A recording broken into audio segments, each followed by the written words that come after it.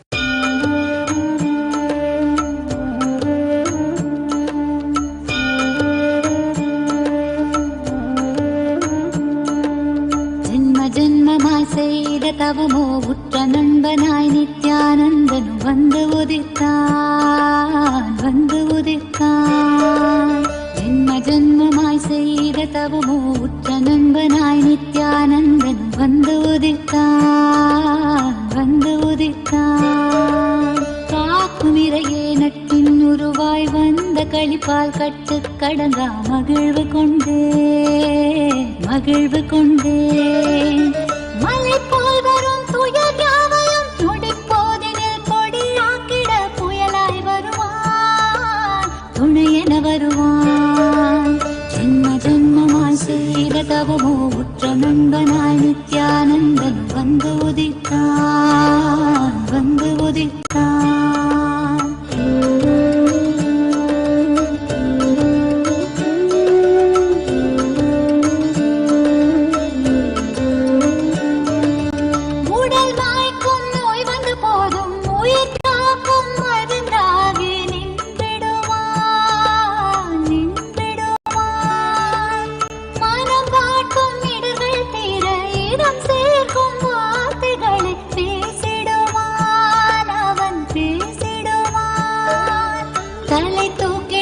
கருவங்களை தடமாற்றிட வெடிப்பான் தலை தூக்கிடும் கருவங்களை தடமாற்றிட வெடிப்பான் பின் கருணை மழையாய் பொழிவான் தினம் கருணை மழையாய் பொழிவான் பின் கருணை மழையாய் பொழிவான் தினம் கருணை மழையாய் பொழிவான் ஜென்ம ஜென்மமாய் செய்த தவமோ உற்ற நண்பனாய் நித்யானந்தன் வந்து உதித்தான்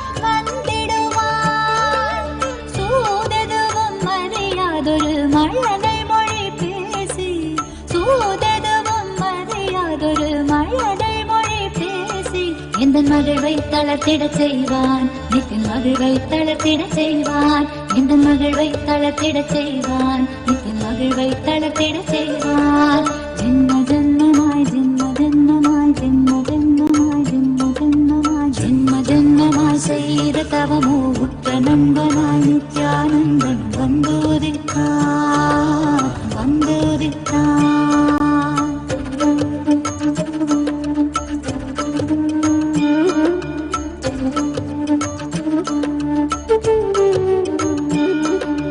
மனம் கொண்ட எண்ணங்கள் யாவும் வெகுண்டோட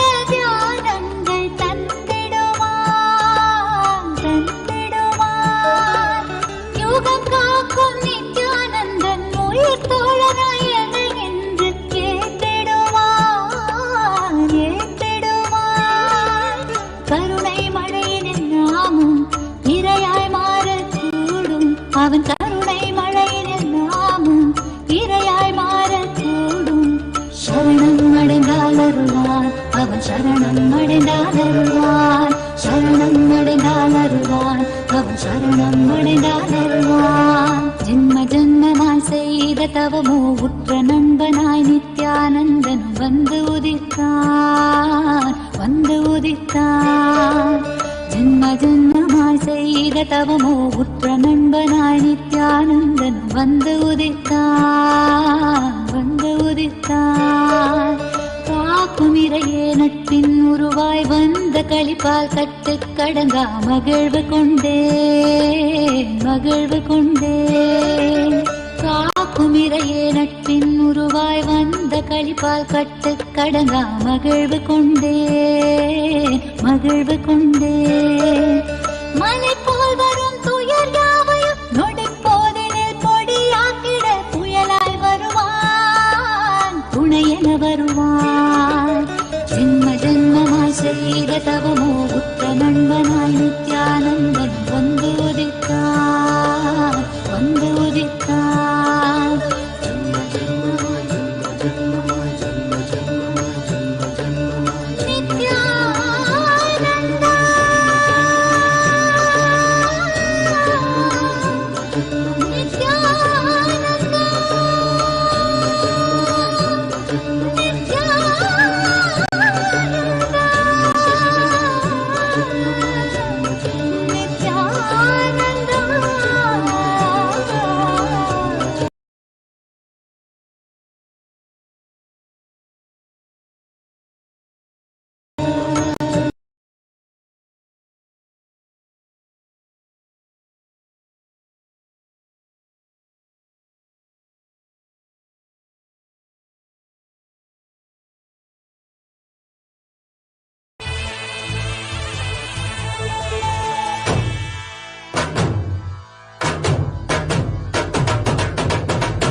नित्यानन्देश्वर Paramshiva समारम्भाम्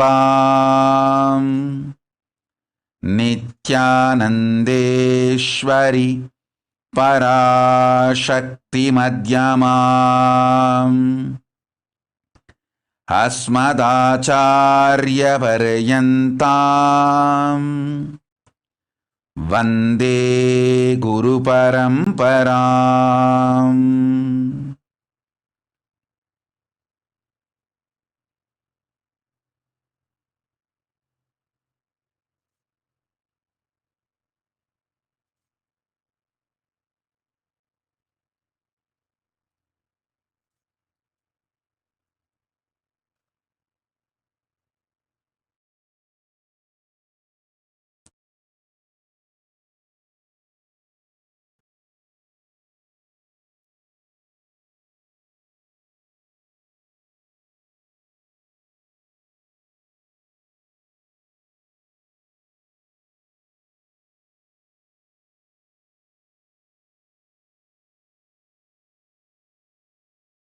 I welcome you all with my love and respects.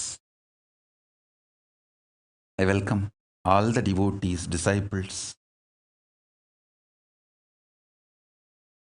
Sarvanyapita, Kartas, Yajamans, Manifestors, Sarvaparityahis, everyone sitting with us all over the world. I welcome all of you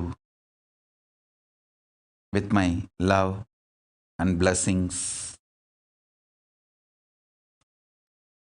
Paramashiva's message directly from Kailasa.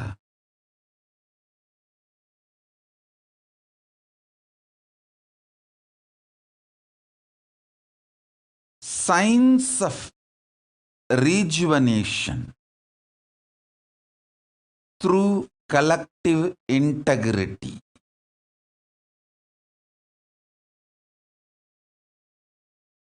Let me explain this message. Signs of rejuvenation through collective integrity. Listen deeply. Internalize. Just by listening and internalizing, you will start manifesting. Shravana from the right person makes the truth which is heard manana and nididhyasana. So, right listening from right person makes the truth sink inside you, and the truth manifests as reality in your life. Shravana.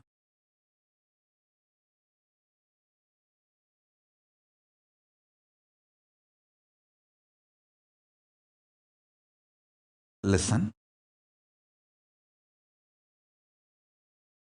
Signs of rejuvenation through collective integrity.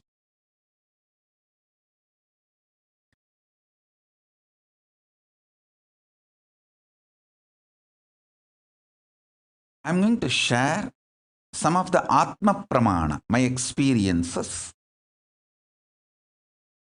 with Shastra Pramana, the Akashic records, the Vedas and Agamas, and Apta Pramana, some of the Puranas. So listen. Last few days of your time, the chronological time of the planet Earth, I was not available for all of you for the regular satsang or for the Devi Akashic reading. But I was available in a different plane from the vertical time zone.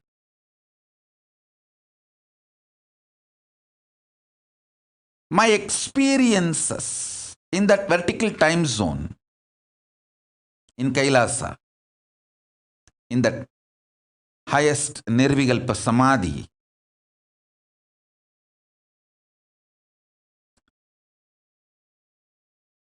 I'll just map some of them for all your understanding and share it with you all. Listen intensely.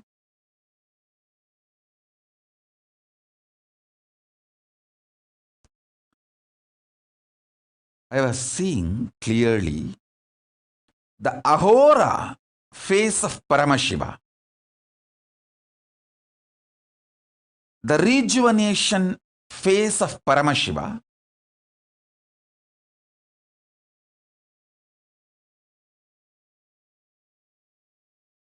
just doing the dance of samhara, rejuvenation.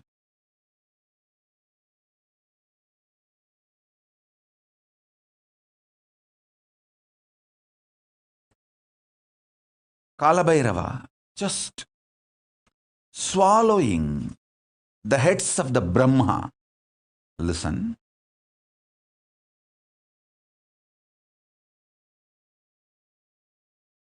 When I utter this word, Kalabhairava swallowing the heads of the Brahma, you can understand in this time zone level. I'll try to describe, map it to your understanding. Black hole swallowing the stars which produces stars. See, sun is not just a star which produces many stars. The star which has a capacity to manifest many stars. Same way, the mandala, space, plane, which has a capacity to produce many planes, is called Brahma. The heads of that Brahma is being swallowed by the black hole. Understand? I am trying to give the description as closely as your logic can understand. Your logic can visualize.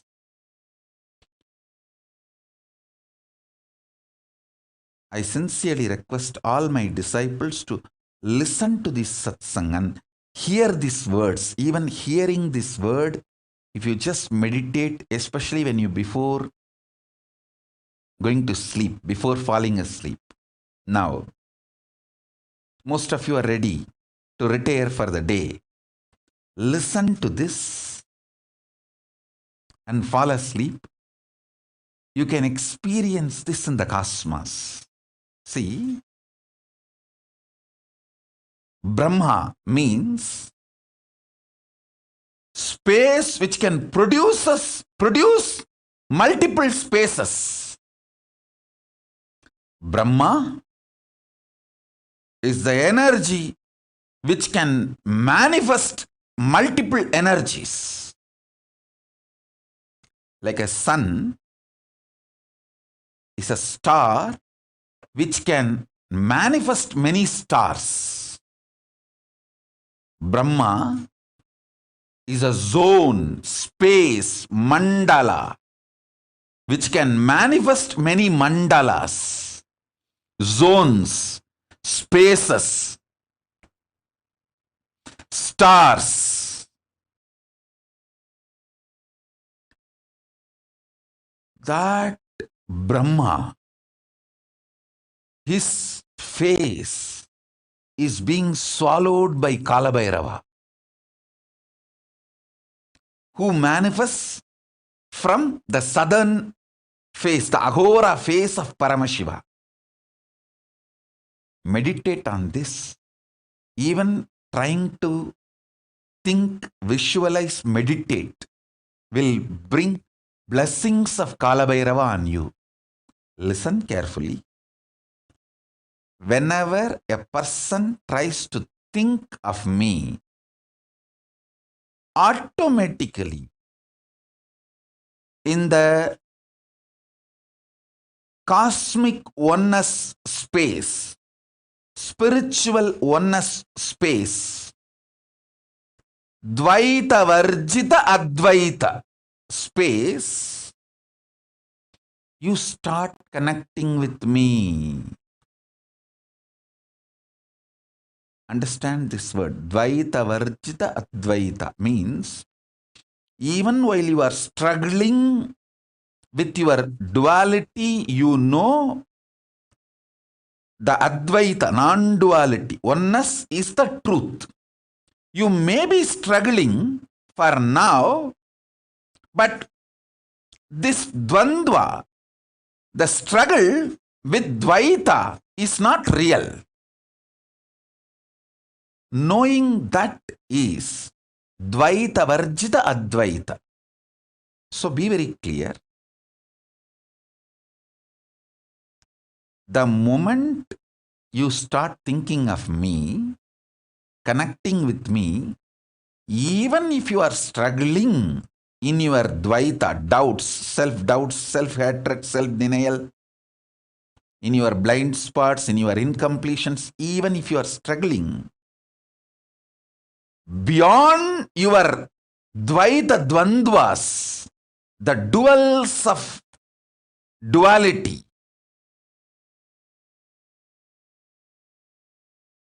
the Advaita between us, the oneness between us gets activated, triggered, manifests. Same way, even if you start contemplating, thinking to the idea which I reveal to you now, the southern face of Paramashiva, Ahora, from that manifests Kala Bhairava, black hole, cosmic black hole, swallows the stars which produces stars, the heads of the Brahma. That is the beautiful story of Kala Bhairava wearing the skulls of Brahma. Kala Bhairava cuts the head of Brahma and wears as a garland. If you see all Kala Bhairava deity, he will be wearing the skull garland. It's not ordinary human skull. It's a Kala Bhairava's skull.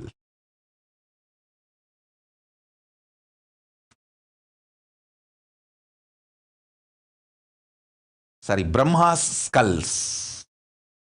Kala Bhairava's skull mala is made of Brahma's heads. It's not ordinary human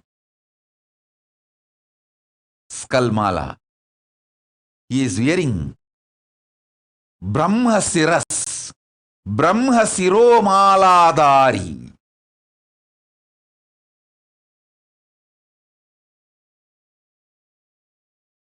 The Brahma's heads are worn as garland by Kala Bhairava.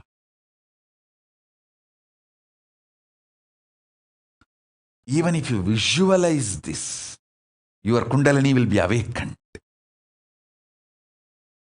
Beyond your self-doubt, self-denial, self-hatred, Kala Bhairava will start manifesting in you.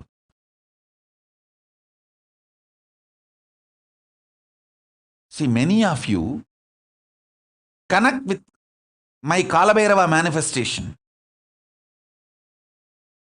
How many of you enjoy, love, connect deeply with my Kala Bhairava manifestation? Raise your hands. All of you start meditating on this truth today.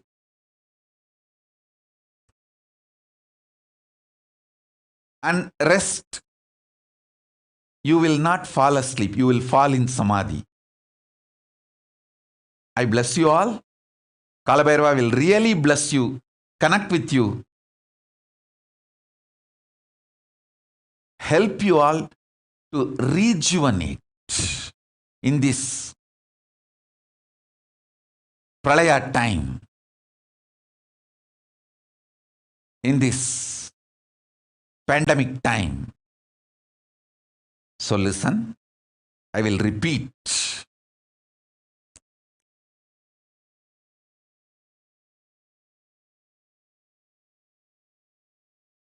Deeply listen.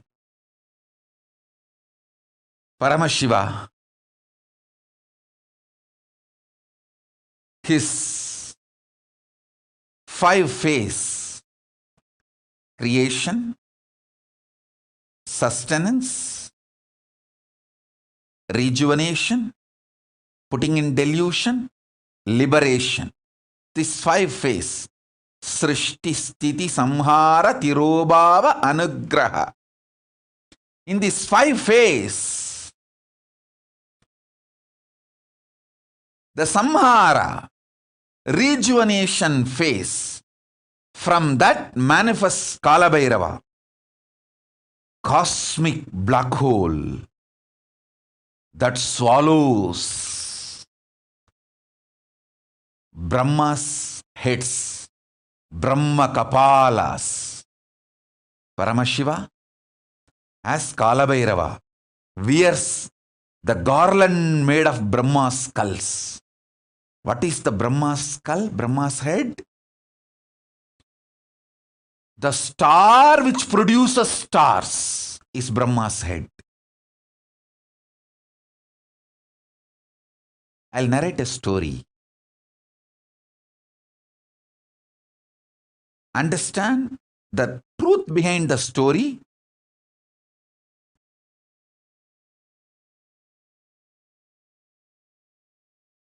So you can understand the principle I am going to explain.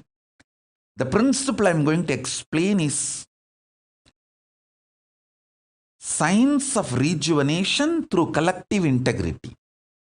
You can understand that principle if you understand this story.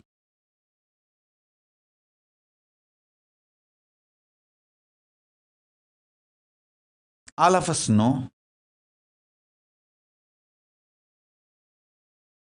Paramashiva gave Sudarshana Chakra to Vishnu. O Parandama, forgive me. In any way, I portray you, create any misunderstanding knowingly or unknowingly. I'm just trying to narrate the story of Kailasa in the human language, which is very inadequate.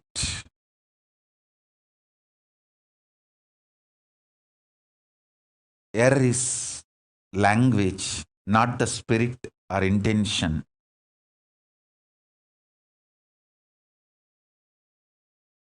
Listen to the story. I'm not showing Parandama, Mahavishnu, in any way lower.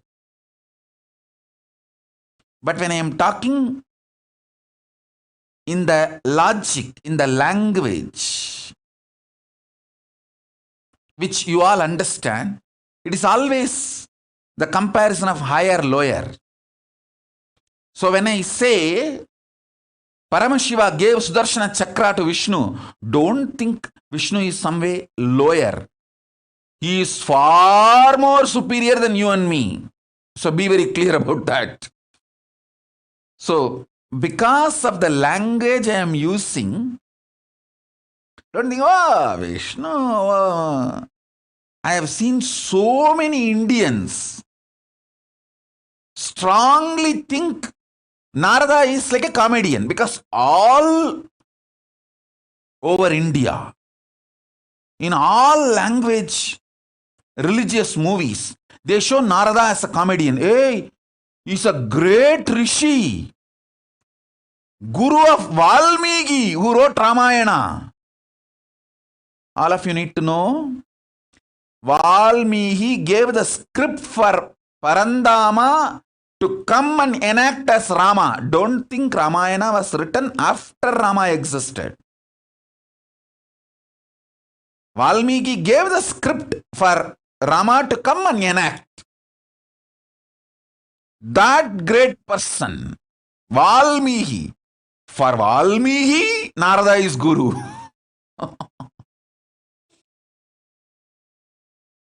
But this Indian movies try to show Narada as a comedian. No. So, the language I am using, based on that, don't try to judge Vishnu. Listen to the truth I am trying to explain. So, all of us know that Vishnu did tapas towards Paramashiva, and Paramashiva gave Sudarshana Chakra for Vishnu to protect this creation. And once Daksha, the Brahma's son, did tapas towards Vishnu and got the boon, Vishnu should protect him forever. Vishnu also gave the boon. And unfortunately, Daksha messed up with Paramashiva directly in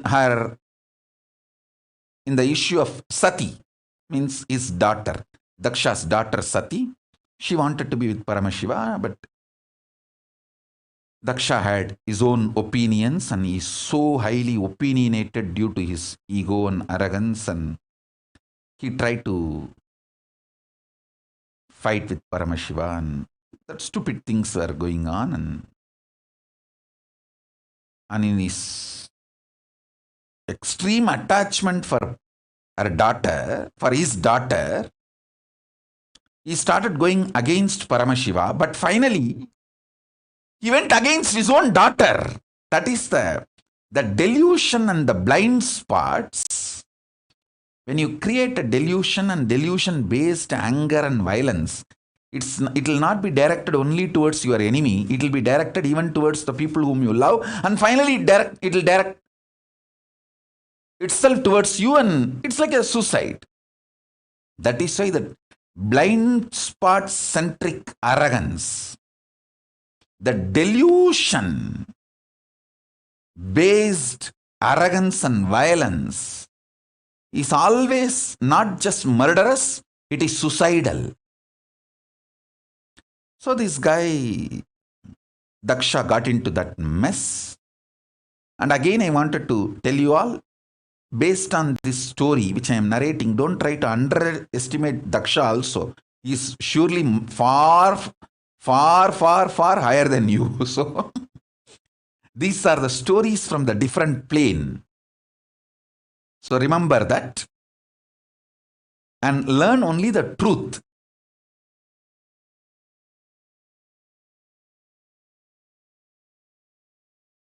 Learn the truth that you should not get into the deluded arrogance and deluded violence and deluded vengeance. Learn the truth and don't try to judge Daksha. Anyhow.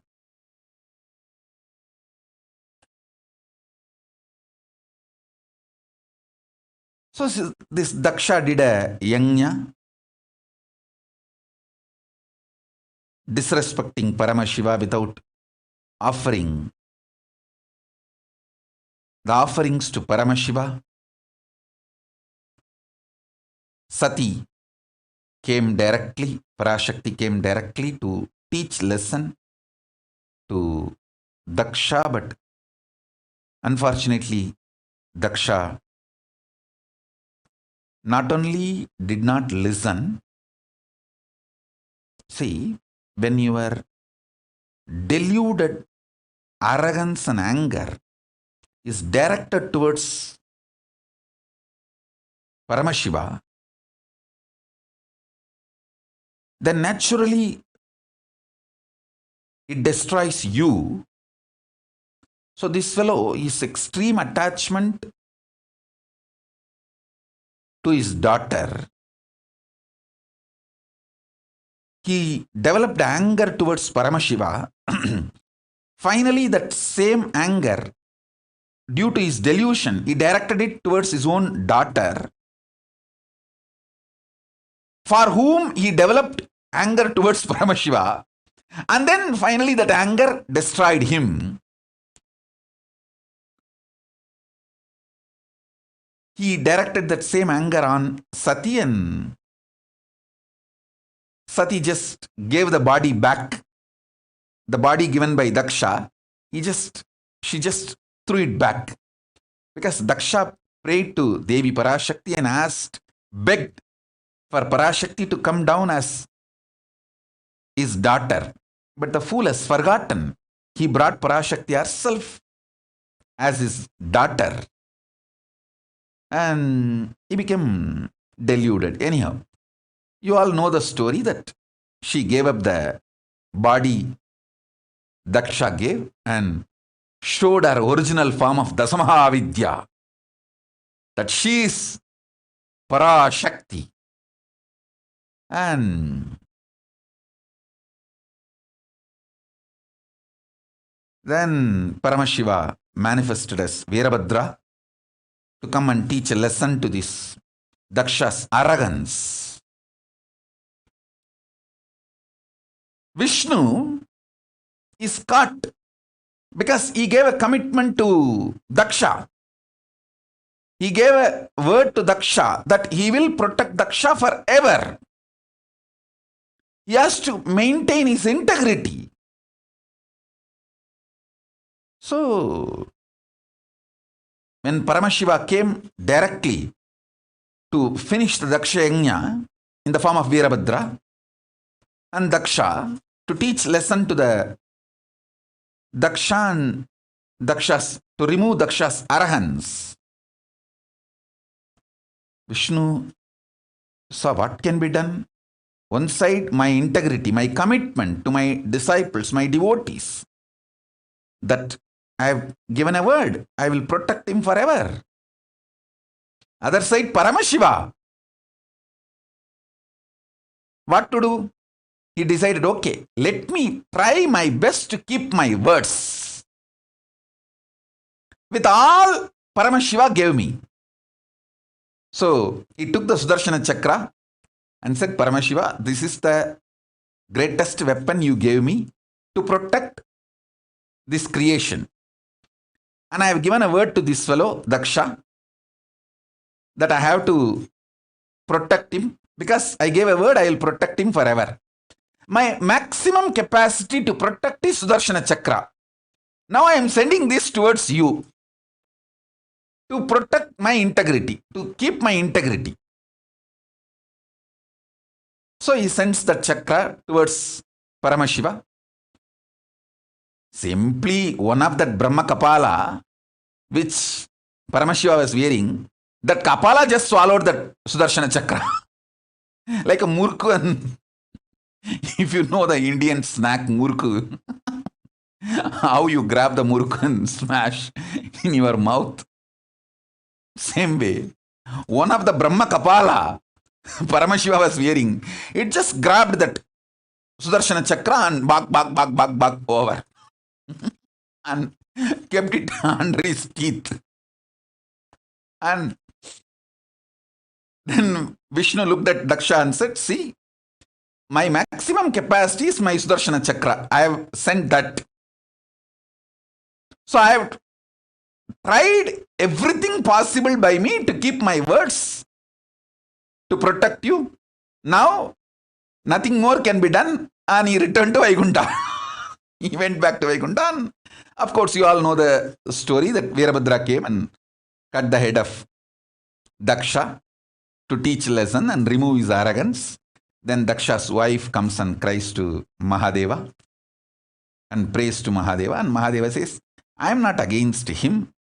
I am only against his arrogance. So, he is not my enemy. Only the part of his arrogance need to be removed. The arrogance need to be taught a lesson. So, he removes the cancer and gives him back a different head, a goat head, and gives life to Daksha.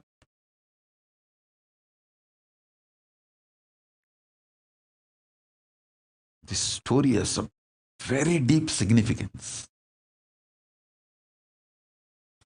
Women's Muladhara Chakra, man's Sahasrara Chakra. This too is the source for a child to manifest. So, it is this fellow's arrogance. From that biomemory, Sati's body also had one component.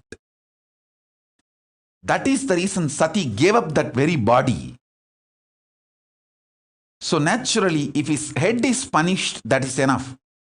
He doesn't need to lose life. You all need to know, life is prior to body and it will continue to exist even after body.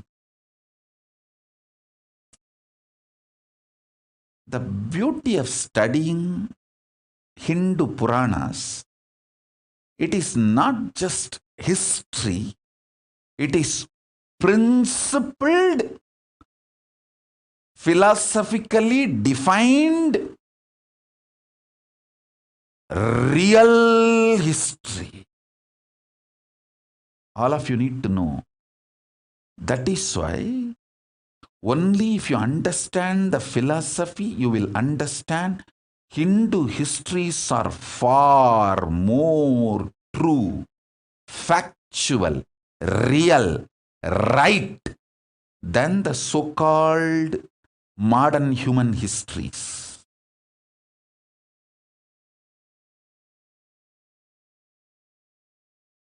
So-called modern human histories.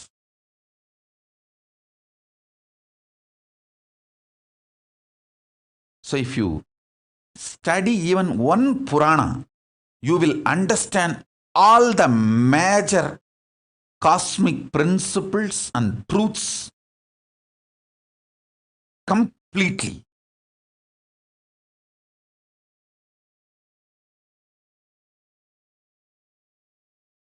It's a very powerful revelation, very powerful truth.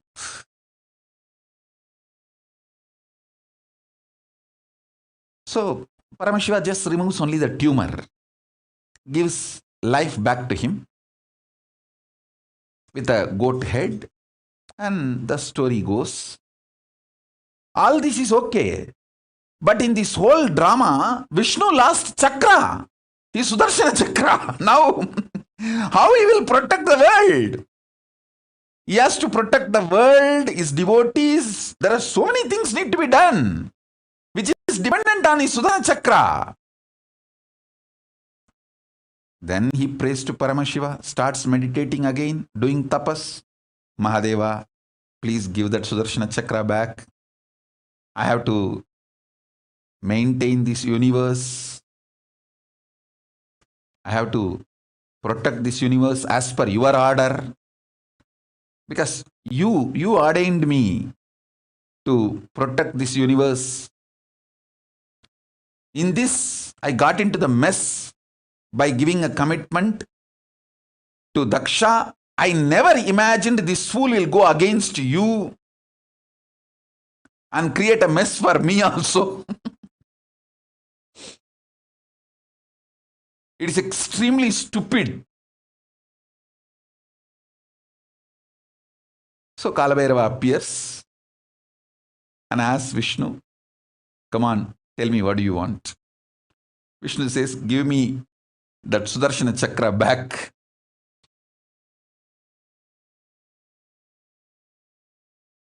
And Mahadeva just looked on the skull garlands he was wearing.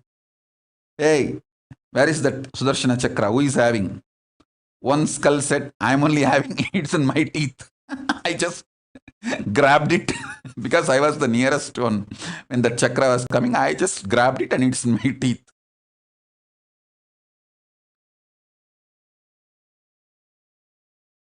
And Mahadeva says, hey, give it back to him. That Brahmakapala said, Mahadeva, I am ready to give now because I always obey your order. Immediately I'll give it back. But I want him to do completion. How dare he sends his Sudarshana chakra towards you? Let him reenact how he did it. Then I'll give it back. See, listen. Without the background music, you see anyone's dance, it not only it lose the context, you will laugh like anything. Without the background music, if you see anybody's dance, you will laugh like anything because it will look like a joke, comedy. Same way, without the emotion, see, when somebody acted out of anger, without the anger, same emotion, same spontaneity, if that person acts out the same thing, it will look like a comedy. Completion is all about making all your past lose its importance or its power over you. So now, Vishnu does the same act. How he spontaneously sent his Sudarshana chakra without the same emotion. Then this Brahmakapala, he laughs loudly. In that loud laughter, that Sudarshana chakra comes out and falls on the ground. And Vishnu touches Mahadeva's feet. From the Mahadeva's feet, he receives the Sudarshana chakra. O Parandama, forgive me. Anyway, I portrayed you in a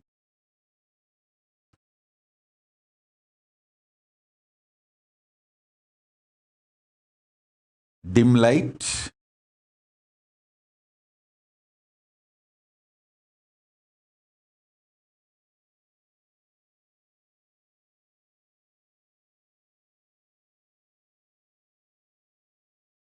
all of you listen. Once again, I want to repeat, don't ever underestimate Parandama Mahavishnu listening to this story. This story is told to show the greatness of Paramashiva, but not to show Parandama in any dim light or low idea. So be very clear. Understand the principle.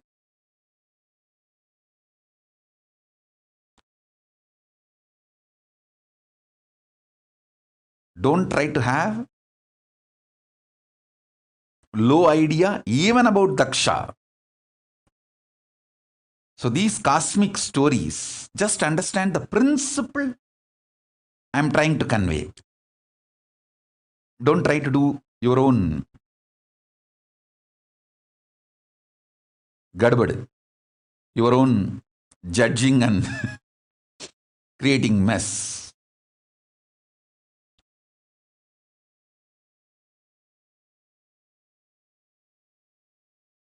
In Sati's whole existence, the deep devotion of mother, but the arrogance of the father, both got into her system. The muscle memory of the deep devotion of mother made her fall in love with Paramashiva, but the arrogance strain came from father's biomemory. That made even Sati disobey Mahadeva and come from Kailasa to Mayapur. Mayapuri is the present day Haridwar, to teach lesson to Daksha. Mahadeva told, hey, he will not listen. She should have obeyed Mahadeva's strategy. But the strain of Daksha, because of Daksha's own biomemory, she thought she can teach a lesson to Daksha. She taught a lesson in a different way, but anyhow, understand the story, whatever has happened. And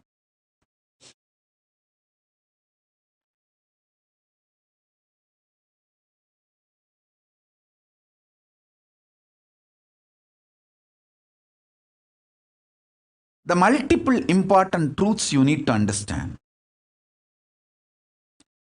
Even if the black hole swallows, the thing swallowed by the black holes does not die. It continues to exist in a different plane.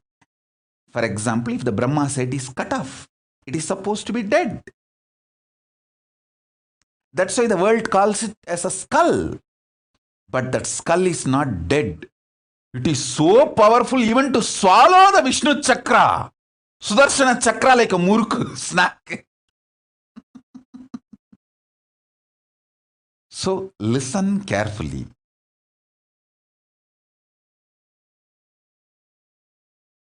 You don't have death. There is nothing called destruction. I am only saying, die after realizing there is no death. Don't die before that. Because if you die before realizing there is no death, you may have death, but not the real undying experience.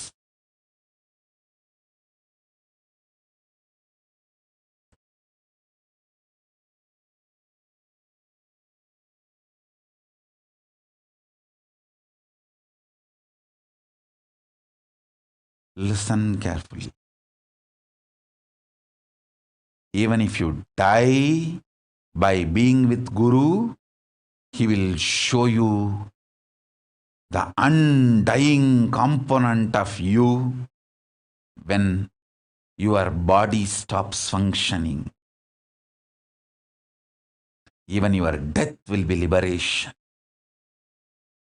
If you die without Guru, you may have death, but not the liberation or realization of undying during the death. You will be just born again and again. What? Dying. Even if you live without Guru, it's worse than death. Even if you die with Guru, it's much beyond than life and death. With Guru, everything is okay. Without Guru, nothing is okay, is the truth. Brahma Kapala, Brahma's head, even if it is cut by Kala Bhairava and decides to be with Kala Bhairava, it doesn't die. Because after the Brahma's head was removed, Brahma realized his arrogance and surrendered to Mahadeva. That is why the Brahma Kapalas don't die. Listen carefully.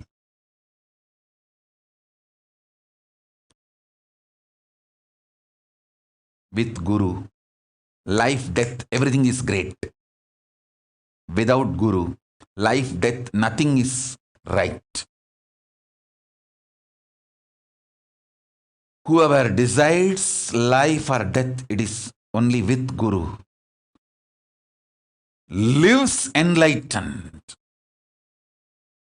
and lives to the vertical zone to be immortal forever. There is no death. Without Guru, even when you have your so-called life, it's extreme torture and destruction, suffering.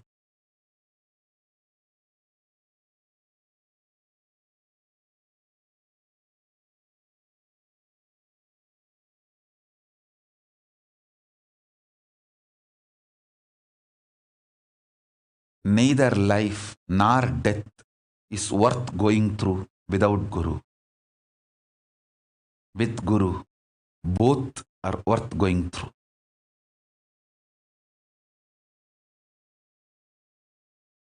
Multi-layer truths.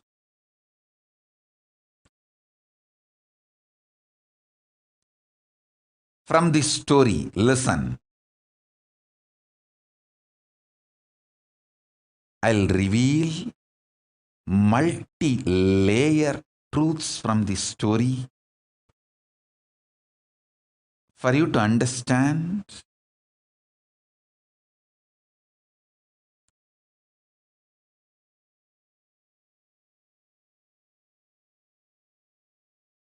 how to go through this rejuvenation process, especially during this pralaya, how the collective integrity will be useful.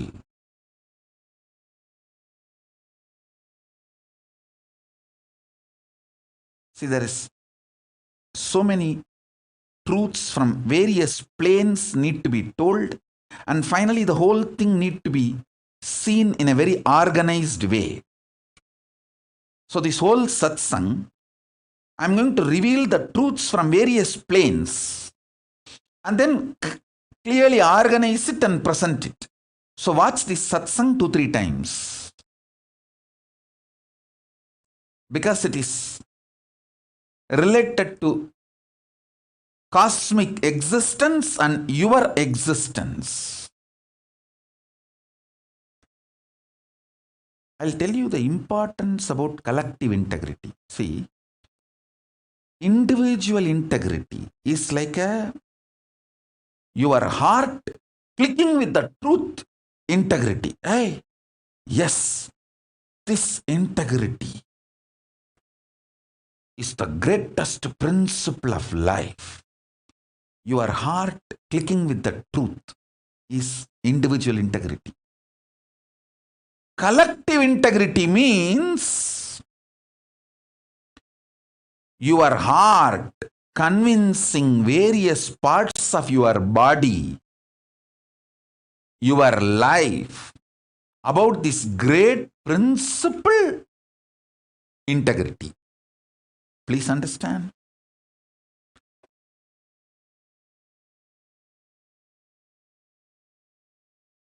Listen carefully.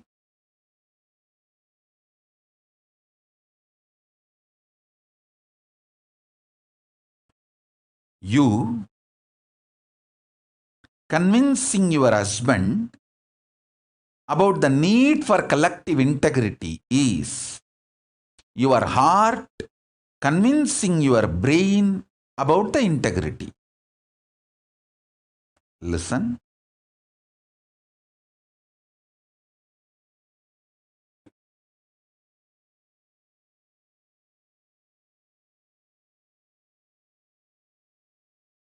I have seen so many amazing people with individual integrity.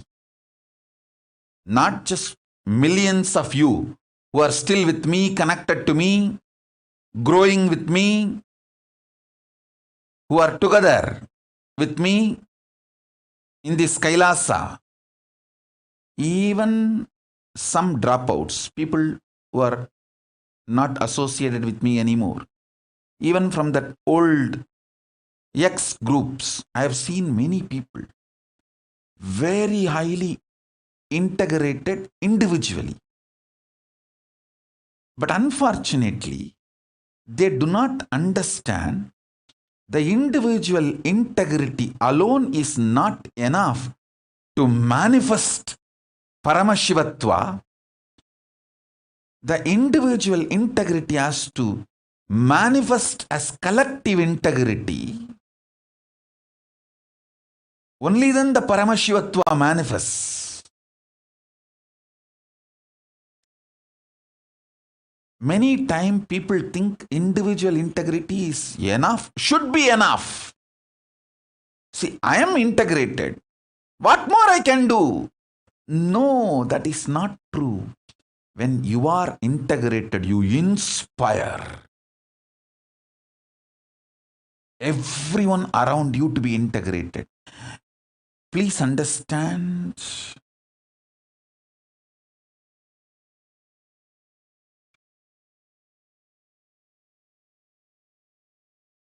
You inspiring your organs, which is part of your body, and organs, which is part of your life. Both are one and the same. Sometimes you may inspire,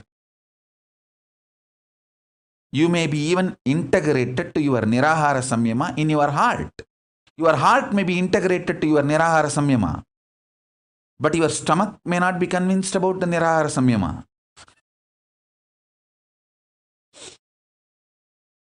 So your heart needs to do tapas of convincing your stomach about the Nirahara Samyama. Same way, when you are evolving in individual integrity, you need to do tapas to manifest collective integrity in everyone around your life. That is the way life manifests. Because the life manifests not just in you, even the people around you, at least your teamily. Seekers, many sincere seekers, due to their delusion, think, I am integrated. How can I be responsible for others' mess? Hey, listen. Whether you are accountable or not, you are responsible. There is a difference.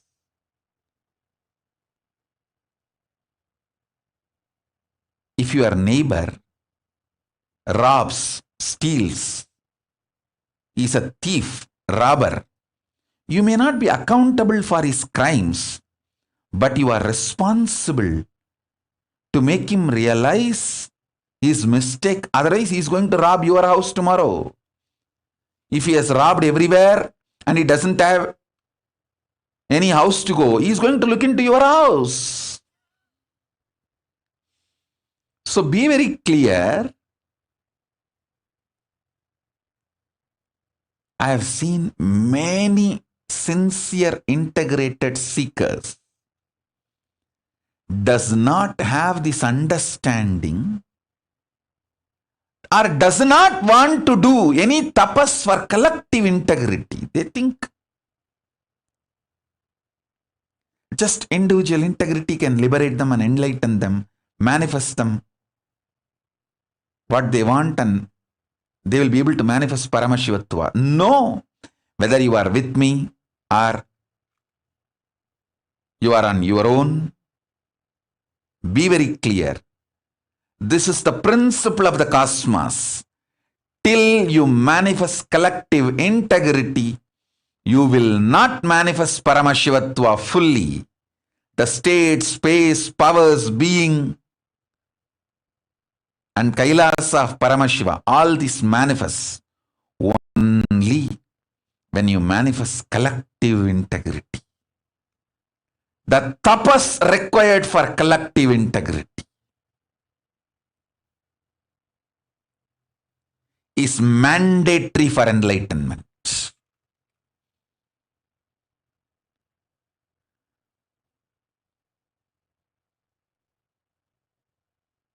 Your heart, which is convinced about integrity,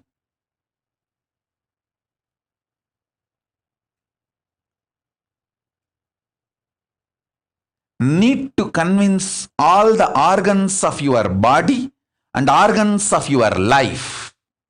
See, when I say organs of your body, you all understand. Heart, lungs, brain, intestine, all the organs. You all even feel, yes, I should convince all the organs of my body. True.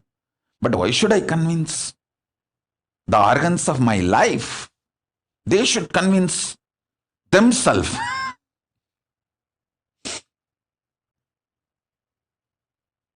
Actually, convincing all your organs and convincing the organs of your life is one and the same. All of you listen. If you are not able to convince your husband, some parts of your brain is still not convinced about it. If you are not able to convince your wife, some parts of your emotions are still not convinced about it. So each organ actually holds the key for each relationship you have in your life. Convincing the organs of your body, convincing the organs of your life is one and the same. That is why I insist on collective integrity. I insist on collective integrity. Do tapas, internalize. There is no manual. I can only give the basic truths.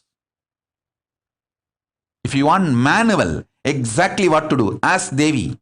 She will exactly map it and give you the exact instruction. Once Devi gives instruction, do it sincerely, without questioning. Then Kailasa will manifest in you.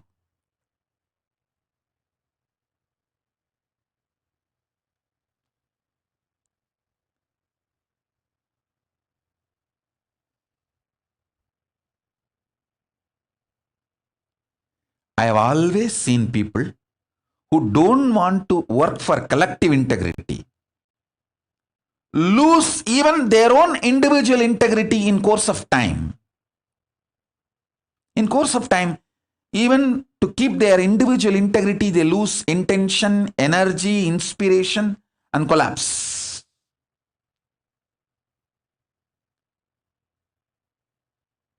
So work intensely for collective integrity. Your individual integrity also will be shining, radiating more and more intensely. This is the truth about collective integrity. Now,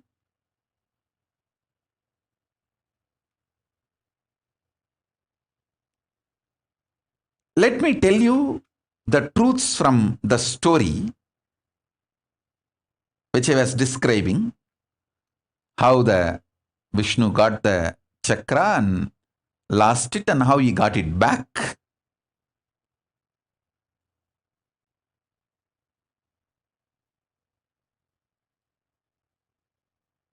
And the truths which you can learn from that story to understand the collective integrity and go through this rejuvenation process instead of getting destroyed in this whole pralaya.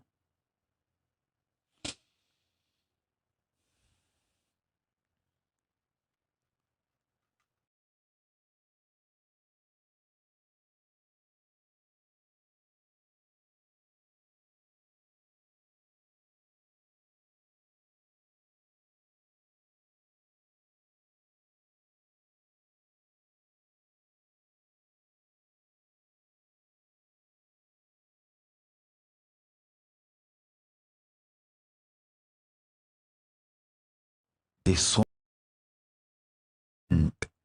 of Brahma's skulls for him. Understand, that is the most beautiful dhyana sloka in English for Mahakala Bhairava.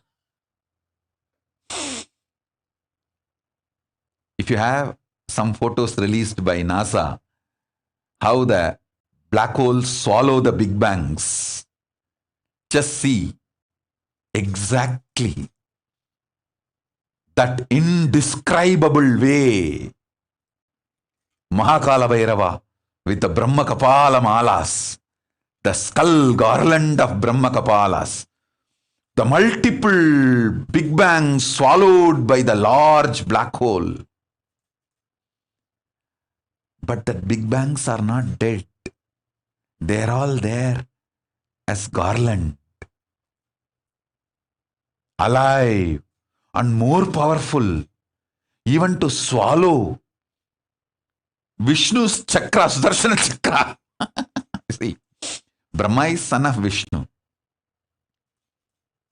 The son's head, because it is owned by Paramashiva, is capable of even swallowing the father's weapon like a snack and keep it inside his teeth.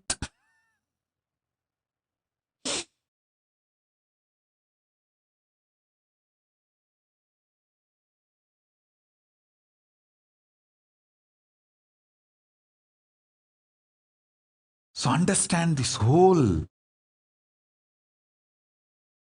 This visualization is from one plane, one zone, one time zone. And then the next story.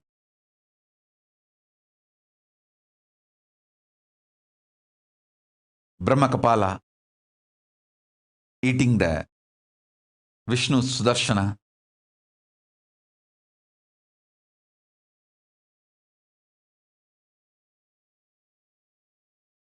That is from another one vertical time zone, from another plane.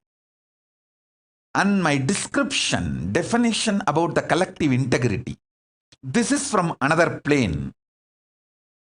So I am trying to reveal the truths from the various planes, map it into your life for you to practically experience Paramashivatva.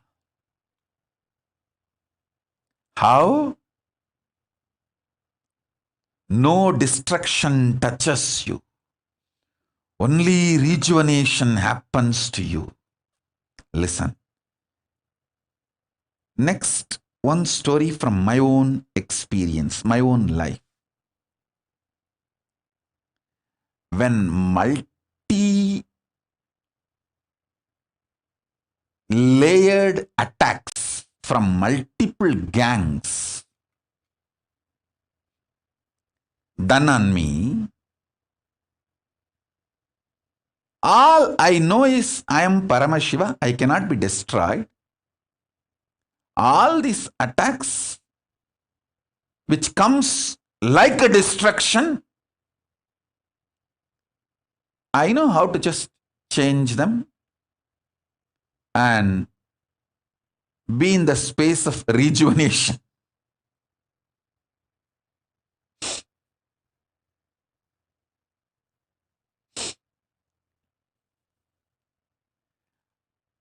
Various gangs attacked due to their vested interests.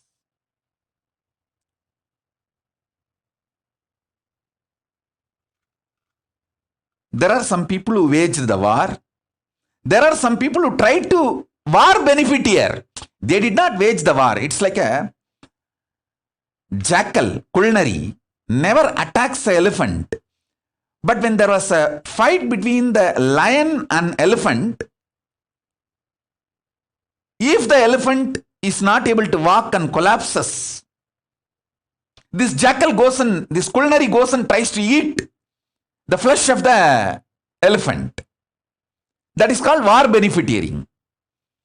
I have seen all kinds of people who wage war in the front side, who wage war from the back side, and traitors, war beneficiaries. There are some traitors who don't even do the job of traitor, but they try to get the benefit of the war. War beneficiaries, like culinaries, jackals, foxes, wolves. Some are even like eagles. I have seen all kinds of things.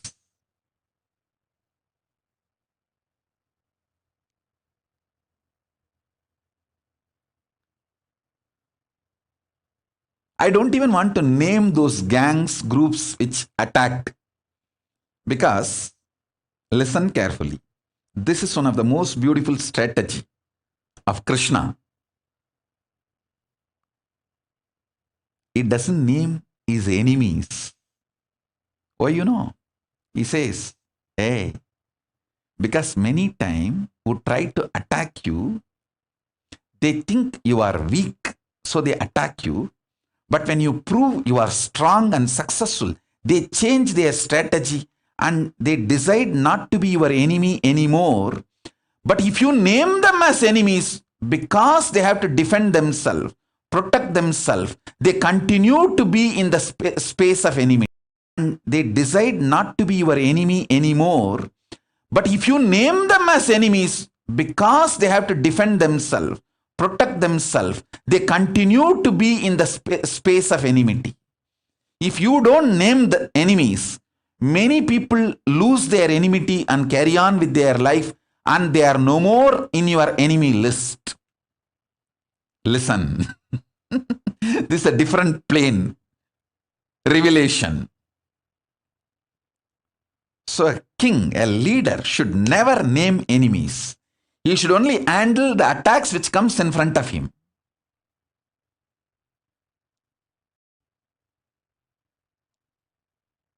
So almost 99% of the people drop their enmity and carry on with their work if they know that enemy is too strong with whom they are trying to fight. Everyone tries to attack only the weak people. But when they see, wow, he's too big, nothing can be done. Come on, carry on with our life. Go. A good leader never names enemies. He forgives, does not forget, and never names. That is what Paramashiva having alahala poison in his throat, neither goes inside. Means, see, poison going inside means like he has to react. Neither goes inside, nor he spits out. Neither he utters the name. So, neither I allow my enemies to destroy me, nor I name them. They are there just in the throat. In Ganta. That's why Neela Ganta. Mahadeva never allows the poison to kill him, nor he names out. I forgive and I don't allow anyone to destroy me. I don't forget and I don't name. Multi-layered intelligence and understanding needed for any leader. If you want to become a leader, take this same strategy.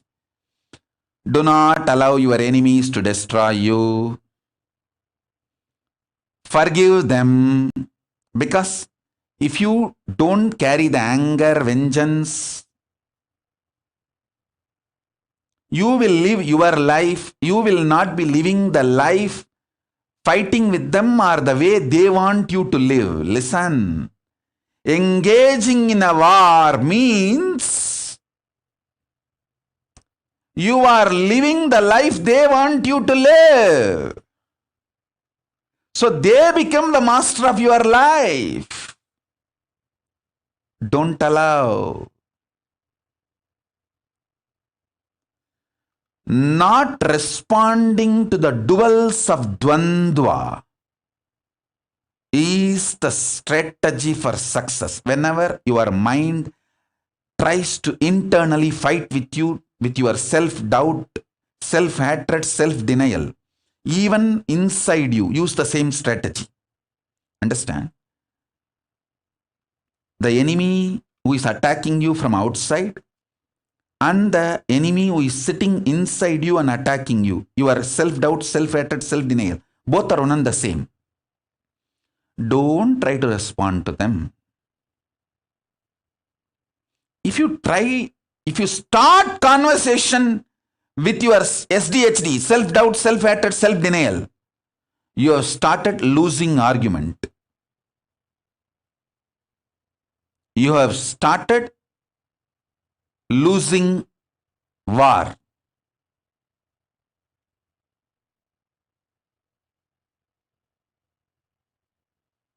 I can tell you a lot of stories and jokes. I have a joke book which was published by us. The book is Joke for the Day, and I think I can open any page and read out the joke and tell you the truth.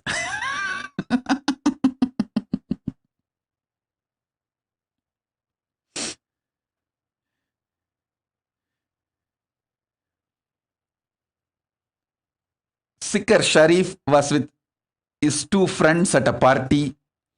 They made a wealthy trio and spent most of their time boasting about their wealth. Suddenly, they spotted a diamond stone on the floor. One of them said, "Oh, it's not mine." The second said, "Oh, it's not mine either." Sikar said, "It must be mine. I am missing a cufflink."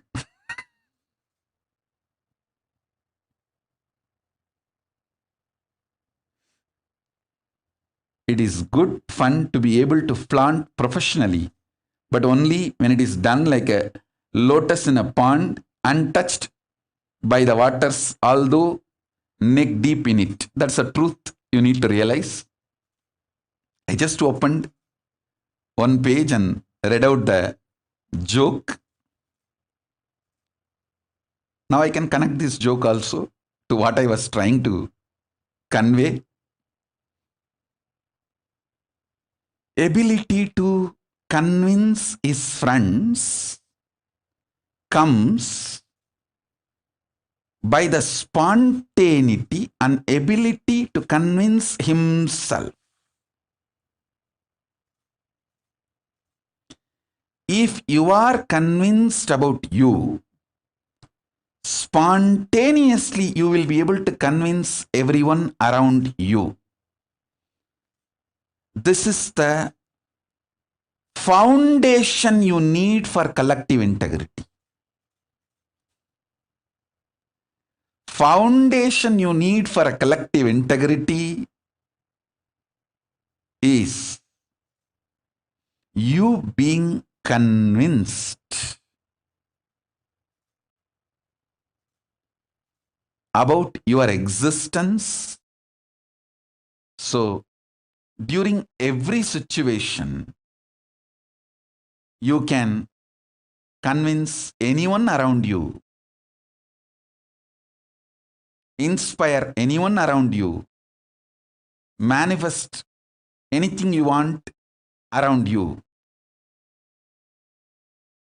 Let me continue with the truth I was revealing.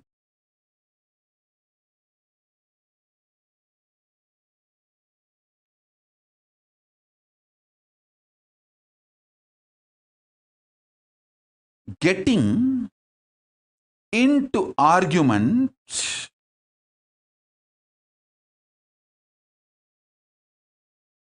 with your self-doubt, self-denial, self-hatred is like getting into the argument with your wife. Instead of the word wife, I'll say spouse. Getting into the argument with your spouse is sure way to lose, because she thinks 10 steps ahead of you. By being with you, she knows all the arguments you will present, and she has already prepared all her replies for your arguments. Only then she's calling you for argument. She calls you for the fight only after preparing enough weapons.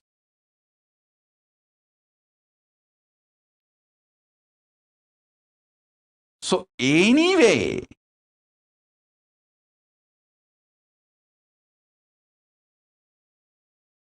you try to start or get dragged into the argument, you are gone. See,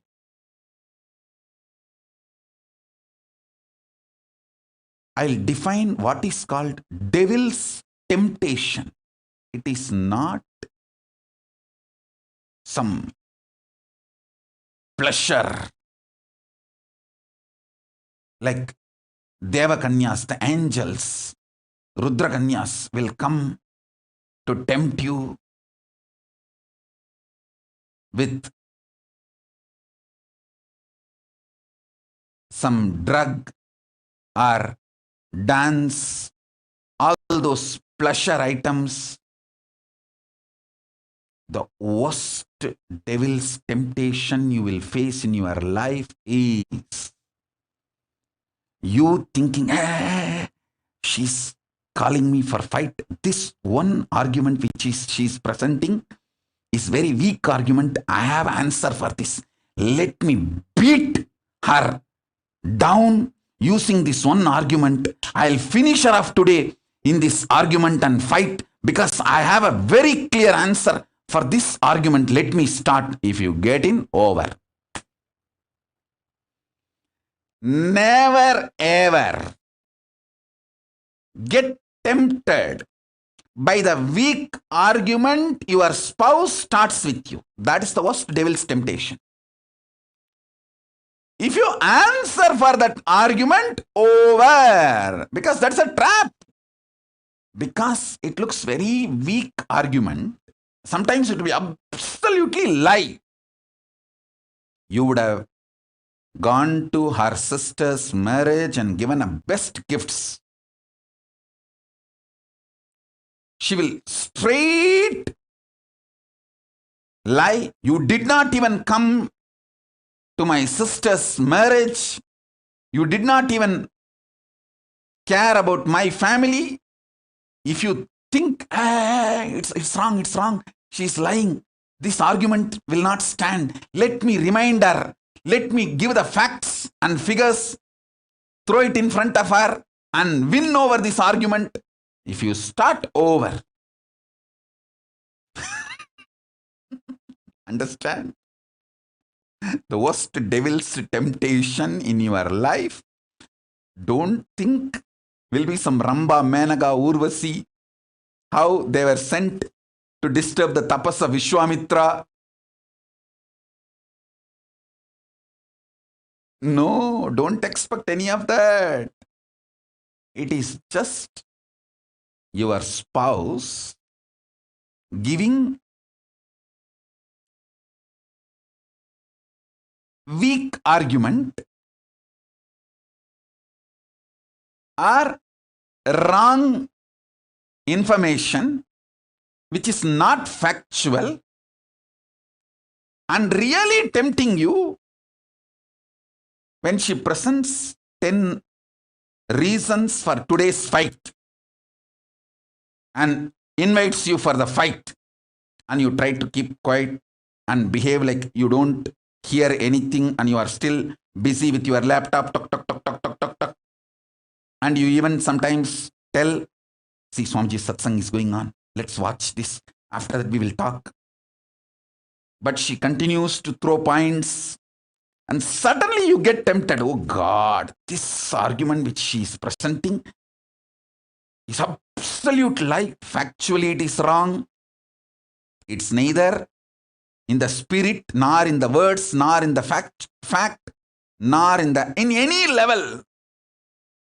This argument is not right. It is too weak. Let me answer this one argument and finish her off and win the fight. And you get in over. Understand? The weak argument is the bait. Because once you start answering for that weak argument, two things will happen.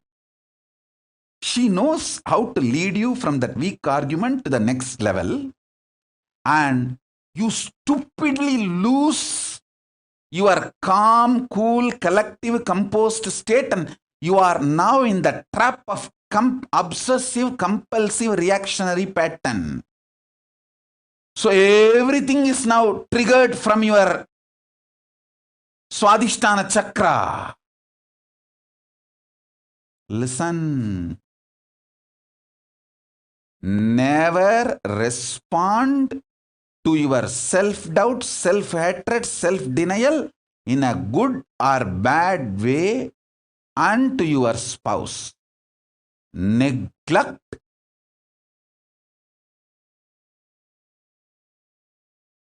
Don't terrorize yourself internally, externally. Detox yourself. Wait patiently. Do tapas. Help your spouse to detox himself or herself. Solution is detox. Not any kind of argument.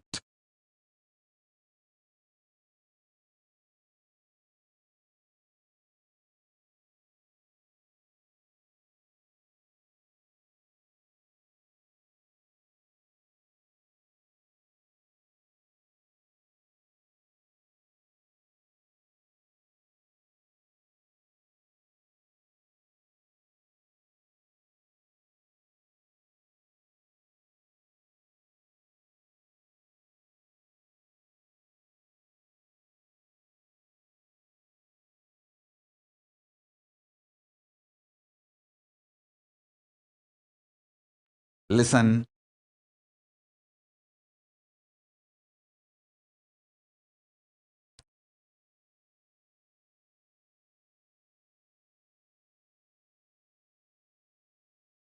I'm trying to share facts, figures, philosophies, informations from various time zones, an organized way, finally giving you the conclusion.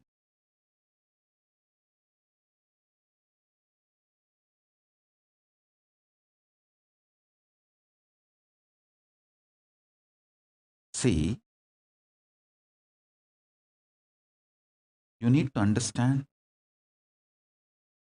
another one important truth I want to tell you. I am not against husband arguing with wife, wife arguing with husband. I am not against it. The beauty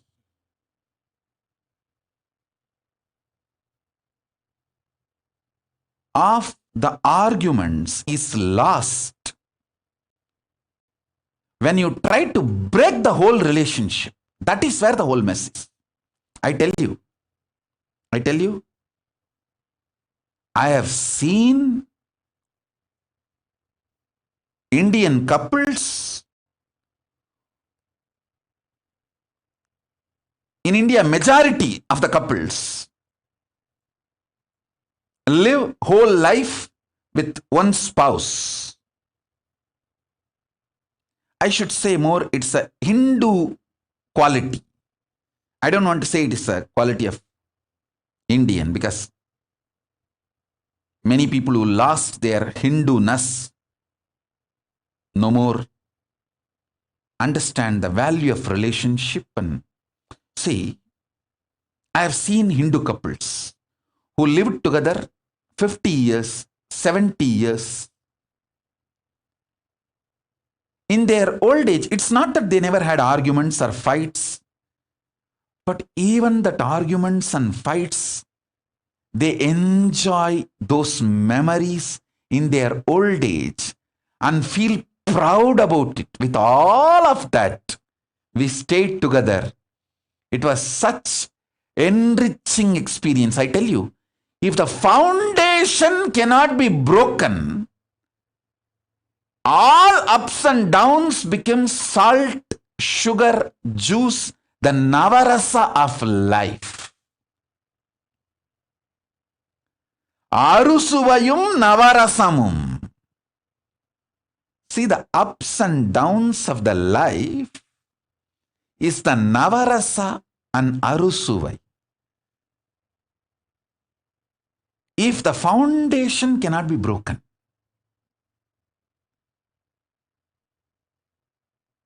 in Hindu marriage, there is no divorce. You can have everything, but no divorce. It's not that the wives were obedient and our husbands were arrogant. No. You see enough stories where women claim their rights and independence, freedom, power. Hinduism is the most feministic religion, I tell you. In Hinduism, not just religion, even the Hindu economy, Hindu social system, everything is feminist. The women-centered, everything is feminist. When time comes, I'll try to reveal more details about it. How the woman is the foundation of Hindu civilization. They formed the basis of Hindu civilization.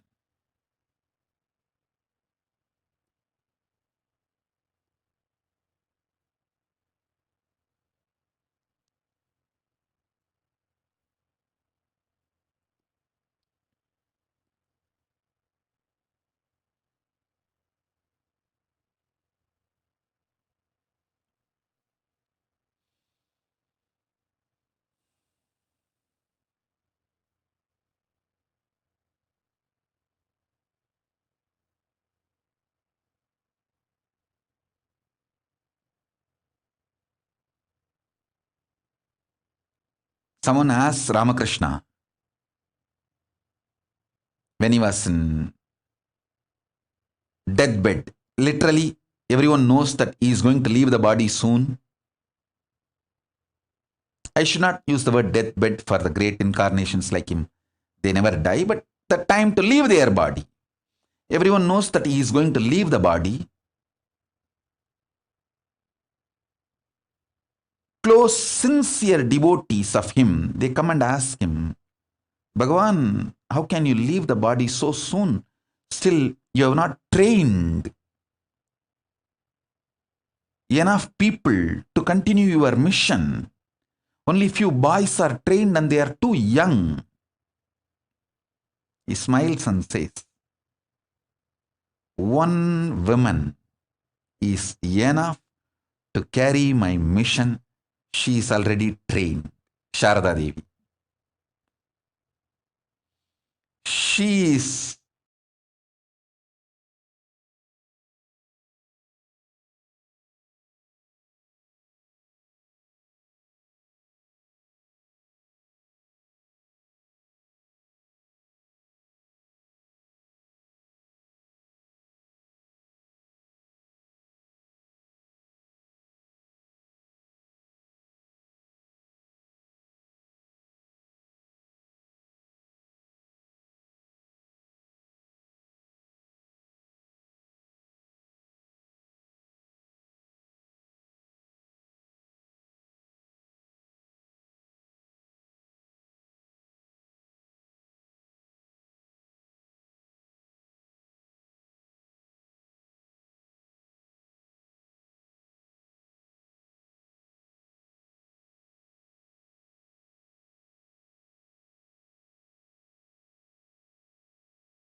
if the foundation can be broken, if the foundation cannot be broken, ups and downs becomes a beautiful navarasa of your life.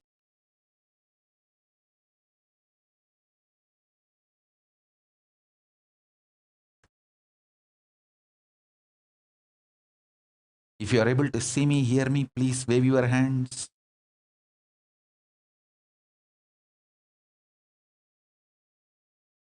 If you are able to see me and hear me, please wave your hands.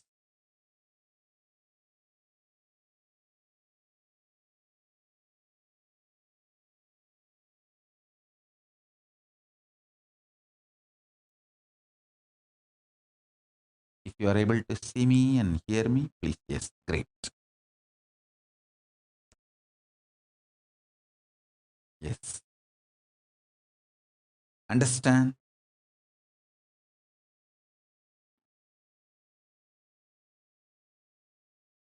The foundation should not be shaken. That's all. It is so unfortunate that divorce has gone to the extreme in many non-Hindu civilizations. I read an article in US. Someone went to the court and got divorce from his own father, and the court granted the divorce from the father-son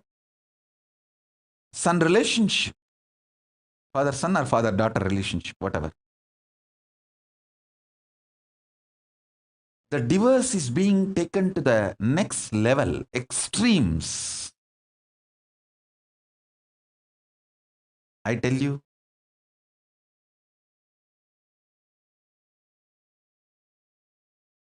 Whether it's a relationship with father or mother or wife or husband, son, brother, daughter, any relationship, if the integrity forms the foundation and the direction is to go from integrity, individual integrity to collective integrity, you manifest what you want in your life. Instead of individual integrity flowing towards collective integrity, if you always have the option of breaking the relationship,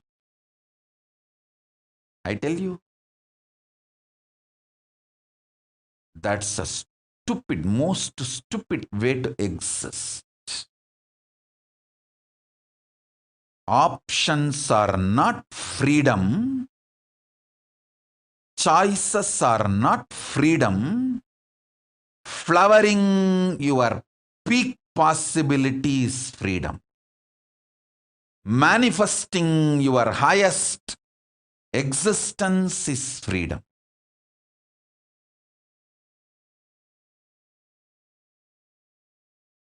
The cosmic definition of freedom is manifesting the highest existence, not just options and choices.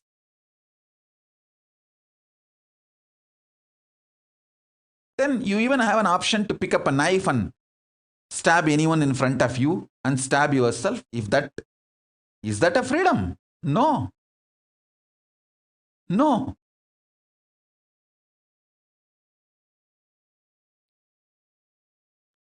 Choices and options are not freedom.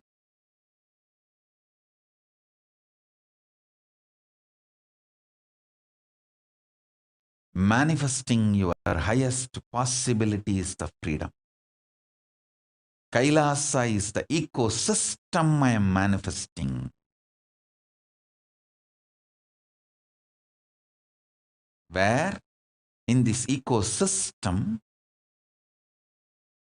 people will flower to their highest possibility.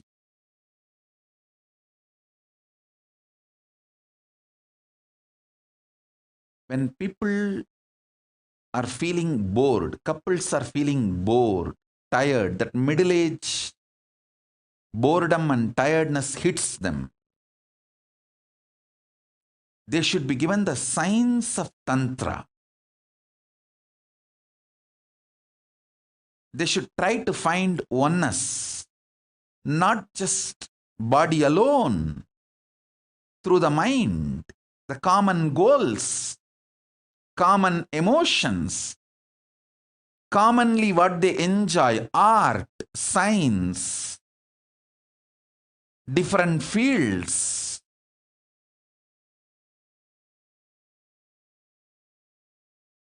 And conscious spiritual powers, experience, enlightenment. If you find something which makes you experience oneness, you will never think of divorce. You know how to go to the depths of each one's consciousness and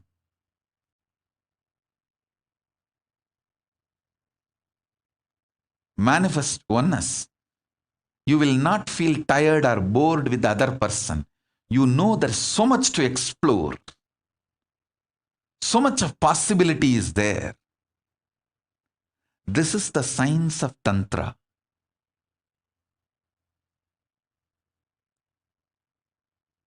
This is the foundation of Tantra.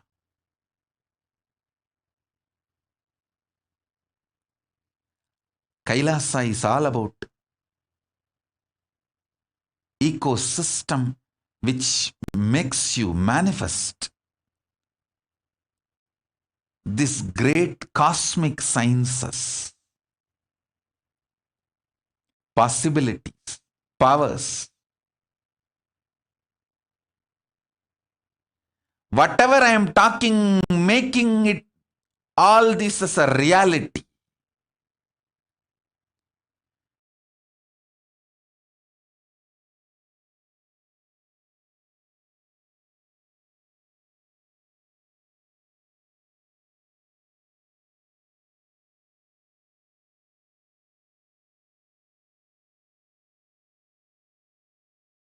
Making a ecosystem.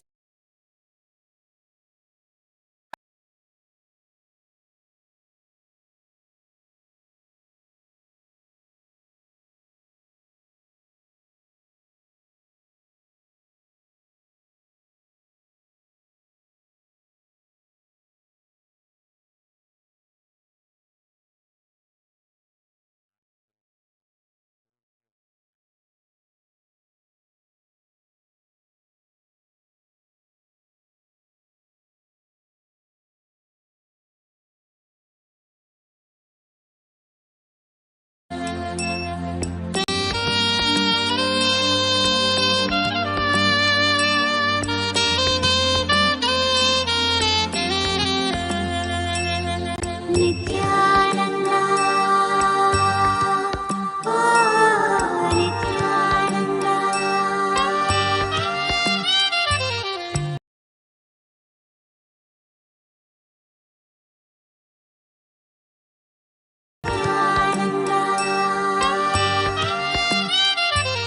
Nithyananda, Nithyananda. மனமுறு தருணம் தலைவனாய் அழைக்க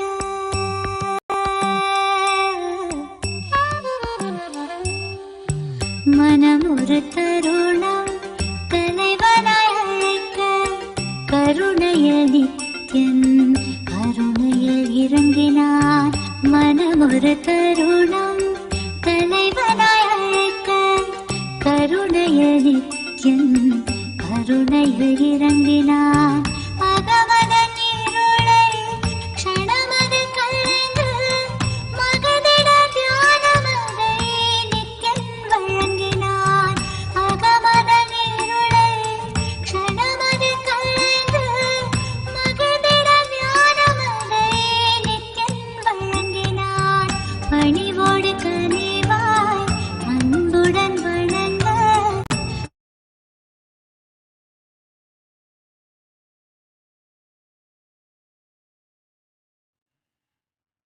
Listen. If you are able to see me, hear me, please wave your hands.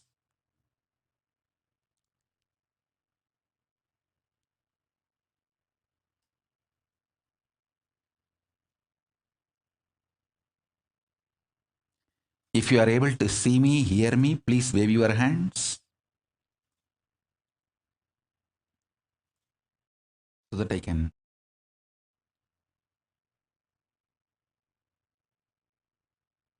Yes, that's wonderful. Listen, let me repeat now. I will repeat what I was sharing. Listen.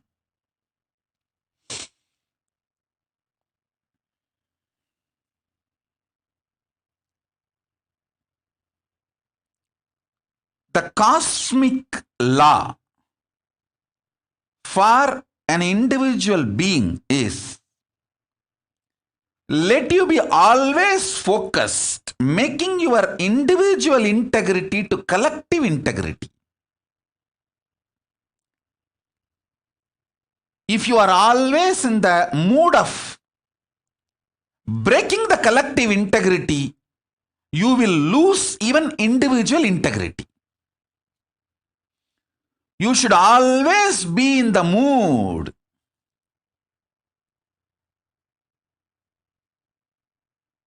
of making your individual integrity into collective integrity.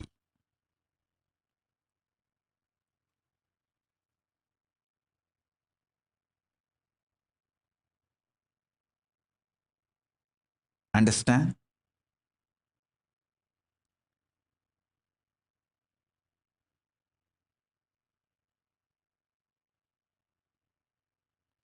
especially when it comes to guru-disciple relationship, the option to drop does not exist because it is janma vrata, bandha.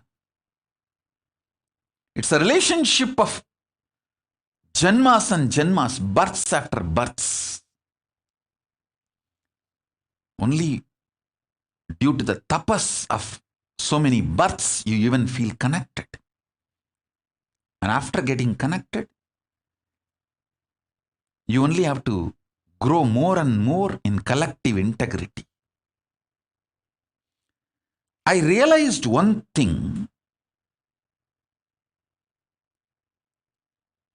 We need a politically sovereign place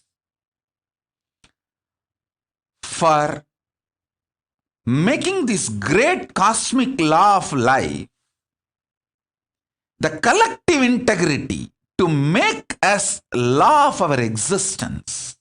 Only then the human beings will evolve and manifest Paramashiva. The whole focus will be on manifesting Paramashivatva. It will not be stupid options of whether I can break this today, break that today. Freedom to break, choices to break is not freedom. Freedom to make it is freedom. Freedom to make it is freedom. I tell you, I have seen the couples who lived together 50 years, 75 years. It's not that they did not have difference of opinion or struggles. They had everything. But never physically they collapsed or mentally they collapsed. Never they lost mind. Never there's a mental breakdown. Nothing. They just know the option of breaking does not exist. So it has to only flow towards collective integrity. And the most beautiful physical, mental, healthy beings I have seen is the couples who live together only with the focus of collective integrity, without even the option of breaking or divorce. That is why I insist on all my followers, all Hindus. If you are a practicing Hindu, forget the question of divorce. Look into all other options of how to make it work. Only that options you have. Neither sannyasa vrata, which is done through Vraja Homa, invoking all the gods. Neither sannyas vrata can be broken, nor marriage can be broken. Hindu marriage has no divorce.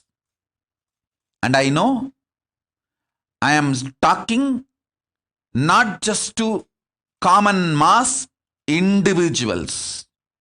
Soumya from Hyderabad, I am talking to you all. Maitreyi, I am talking to you.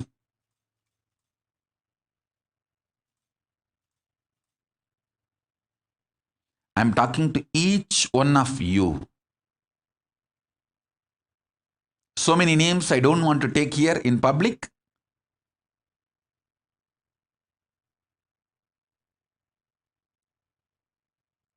Vinesh's camera is on and nobody is there.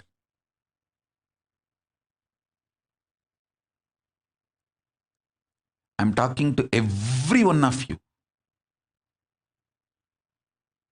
Growing the individual integrity into collective integrity is the only option we have.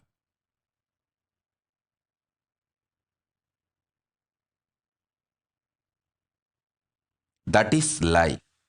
I tell you. I tell all of you. You will never have a physical breakdown, mental breakdown. If you listen to my words, work only towards collective integrity. Collective integrity is the only option we have in front of our eyes. It will only make you grow and matured. Akila and Anusha, I am talking to you.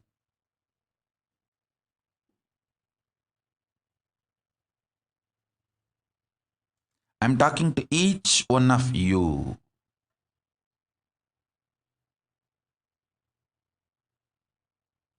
All the wrong ideas you are taught. No, if I continue to stay in this marriage, I may just mentally break. Nothing like that. All that is stupid ideas put inside you. You just need to get out of this reactionary, compulsive reactionary patterns and system. Have tapas to do individual integrity to manifest as collective integrity. Listen, Kailasa is the ecosystem where only people who commit collective integrity is their life.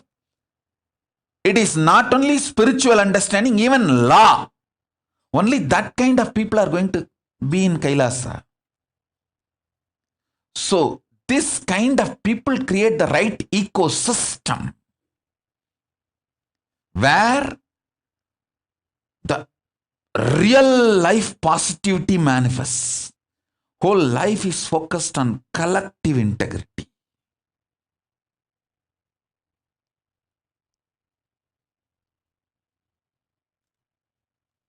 I saw Hindus need a political sovereign land where they can practice these truths not only as a spiritual principle, even as the law of life. It is high time.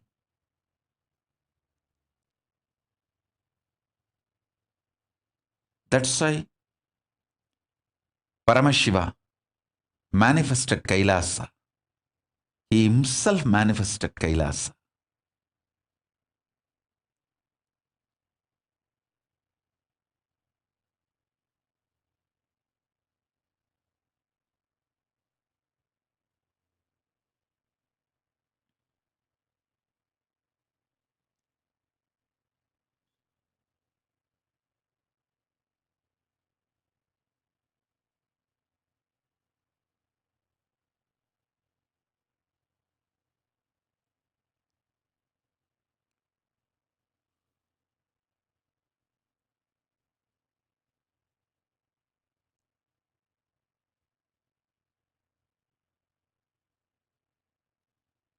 In Kailasa, you have all options, all knowledge, all sciences, all the best things to make collective integrity happen, other than divorce.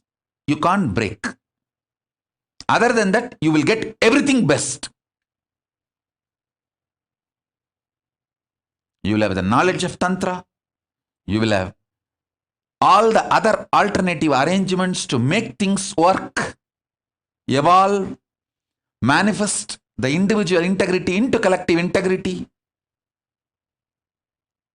understandings, ambience,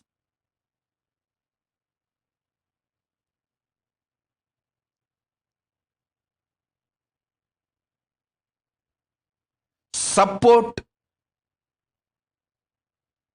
knowledge, experts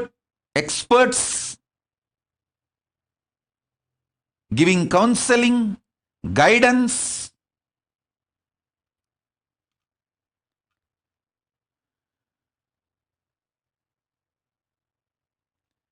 When couples have problems, there should not be divorce courts. There should be completion courts where people are supported and helped.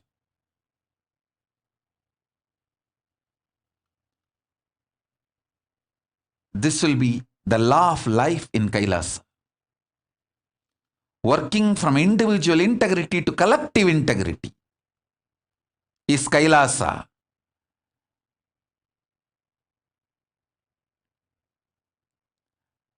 Not working on collective integrity and slowly losing even individual integrity is spiritual suicide.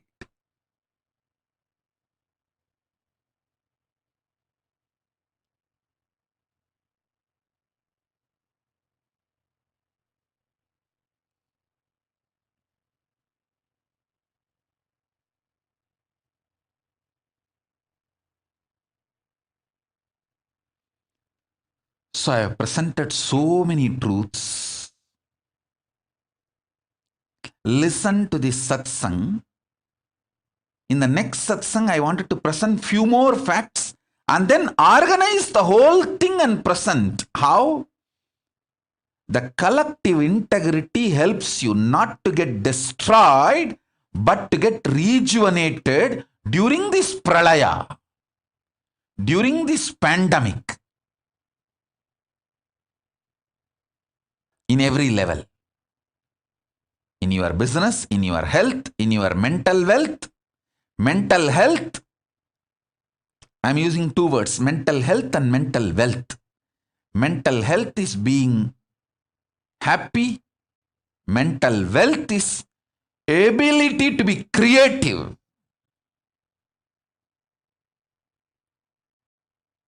Listen, just listen. See my example. It's now 3 years over. I have withdrawn myself from the humanity. Sitting just in one room, day and night.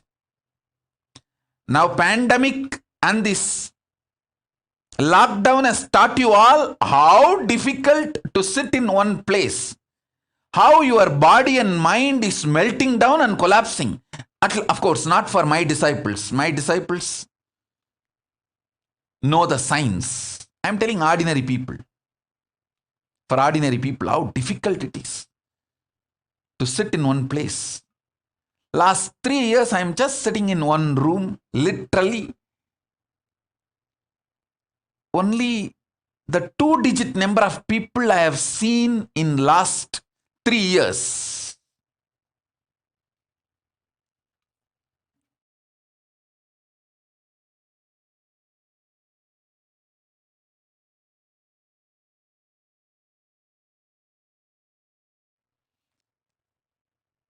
Listen, I am repeating. Only the 2-digit number of people I have seen in last 3 years.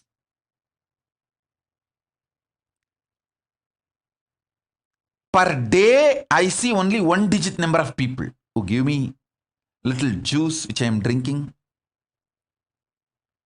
Like a neem juice or some herbs.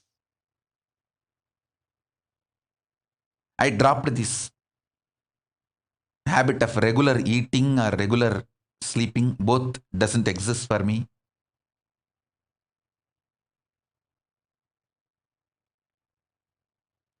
Sitting in one room. No food. No sleep. No people.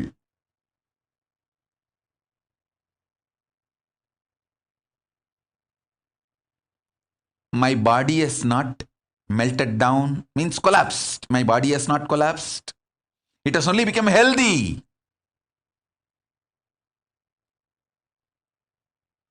ஊனினை உருக்கி உள்ளொளி பெருக்கி.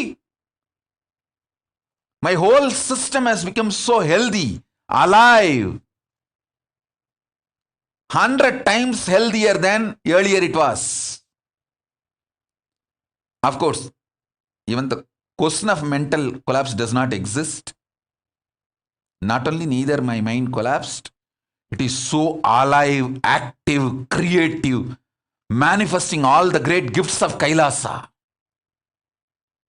to all of you. Consciousness becomes so powerful in this tapas. It can manifest anywhere, anything.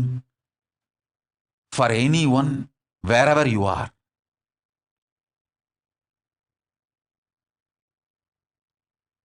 All the best things have happened just because I know the science of how to rejuvenate myself without getting destroyed in this pralaya.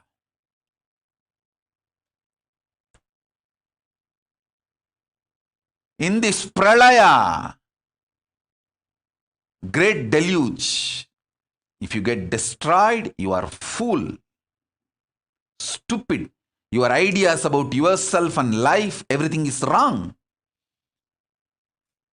Instead of getting destroyed, if you get rejuvenated, you are right. Everything you have about you, you know about you, life, everything is right. Right things get rejuvenated, wrong things get destroyed in this pralaya.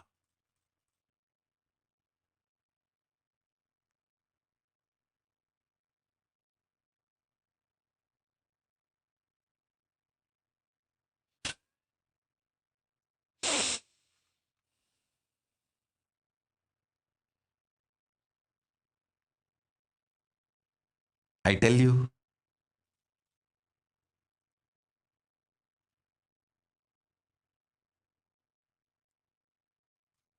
all the strategies I use in my life is absolutely cosmic law centered.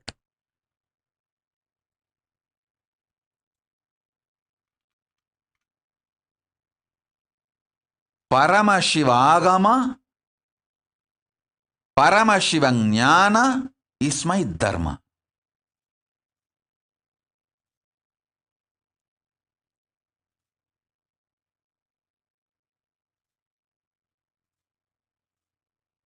I am absolutely dharmic. Listen, Nithyananda haters, one of the biggest thing boils them, they can't tolerate is they have an idea that I am not dharmic, but I am successful because I am strategic. Fools need to realize, actually, I am successful because I am dharmic and I am not intelligent enough to be strategic. Cosmic dharma is my strategy. I have no other intelligence to be any strategic. I am a mere village boy. Hey, understand? The people who destroy themselves by trying to destroy me, the people who strategize to destroy me are not small guys. They are extremely cunning strategists.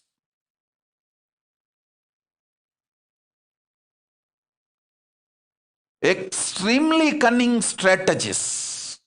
Worse than Saguni. And I am not that savvy politically or strategically. I am successful because cosmic dharma is my dharma. Cosmic dharma is my strategy. There is no other strategy.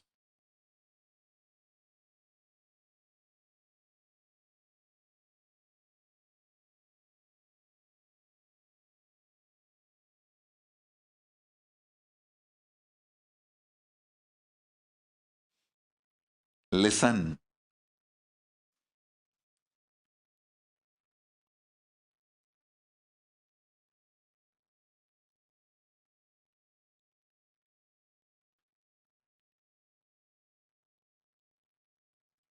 All those out there, Nithyananda haters, listen carefully. The anti-Hindu elements, listen carefully. Hindu-phobic elements.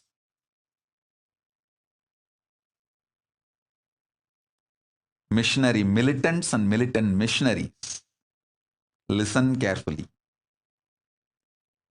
I am successful because cosmic dharma is my strategy.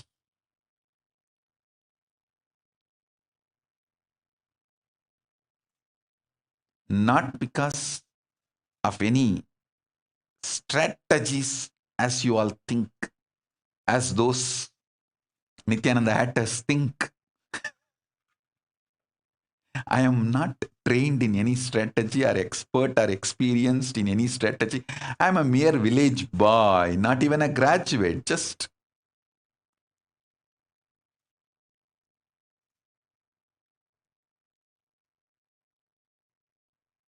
uneducated as per the Western standard. Fortunately educated only under my gurus. I tell you, if you are a youth and you are educated only under your guru and not educated under any other institution, organization, anything else, only Gurukul, you are the most blessed being.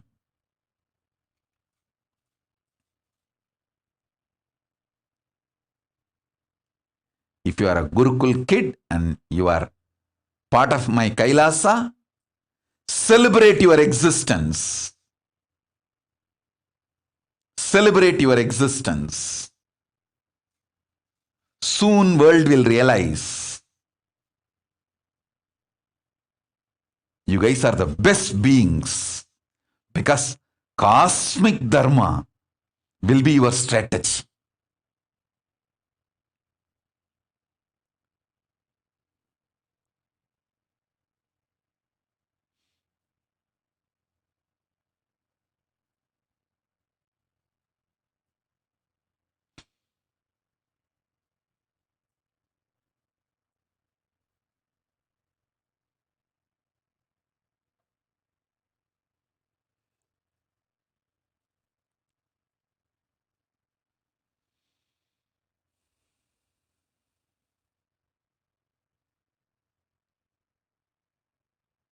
I tell you, the people who tried to destroy me and my Sangha, different gangs, different groups, various vested interest groups,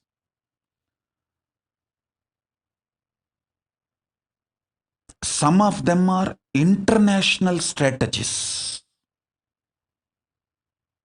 My project is the first failure they faced. That kind of a powerful strategist.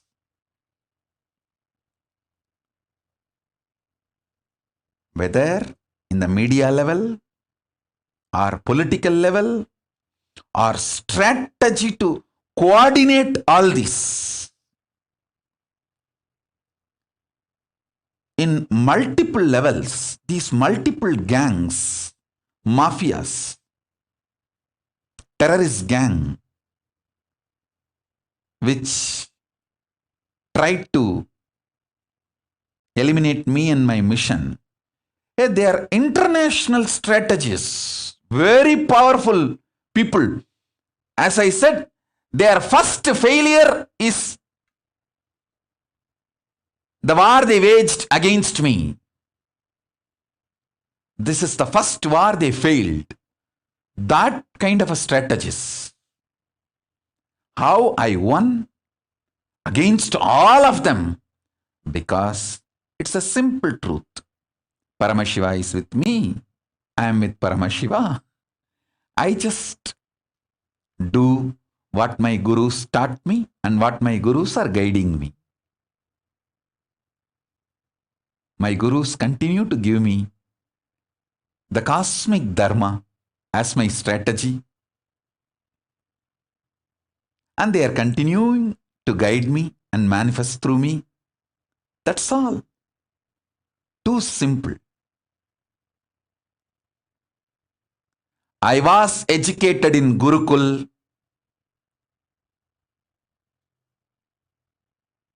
and I am still in my Gurukul with my gurus.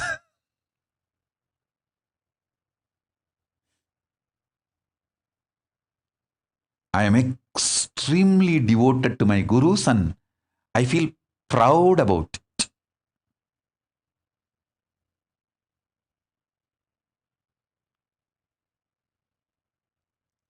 That is why these international strategist gangs failed utterly and bitterly.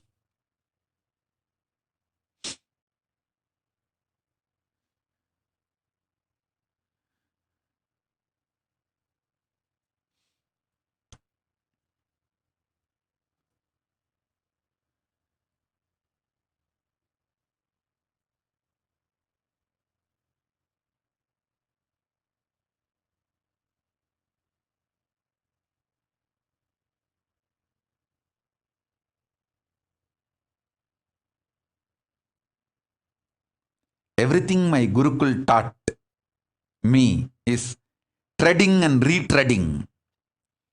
Everything the ordinary school teaches to human beings in the so-called modern education is tiring and retiring.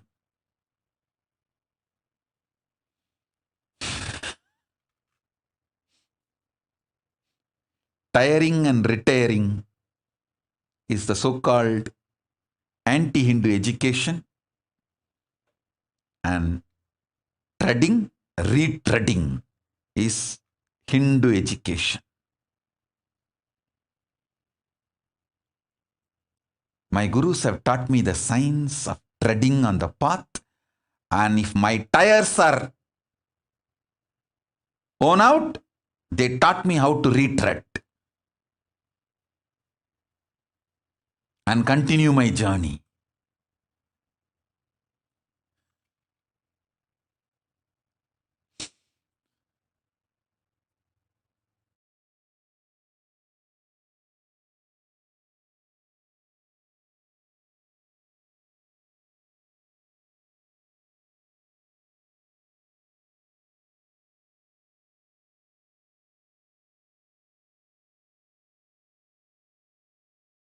I'll give you more revelations,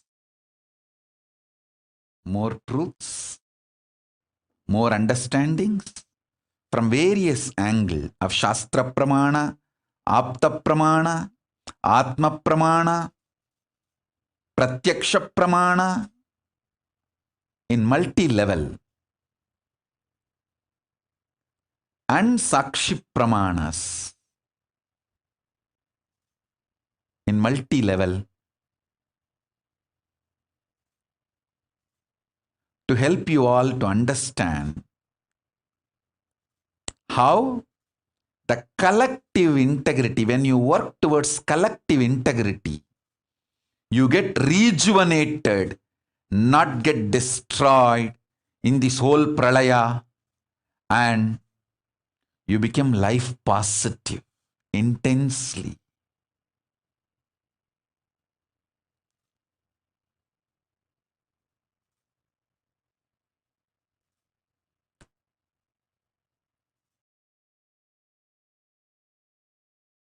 So even when you deal with your enemies, I'm telling you, listen. Don't allow them to destroy you. Don't allow the anger and vengeance and reactionary pattern to be triggered by them. Don't allow the poison they dump on you to go inside you. Same way, don't even name them. Like Alahala sitting in the neck, throat of Paramashiva. Neither it goes inside and kills Paramashiva. Forget about killing Paramashiva. How can you kill? No. Nor it goes out and kills others, and it does not even come out through his tongue. It is just stuck and sealed.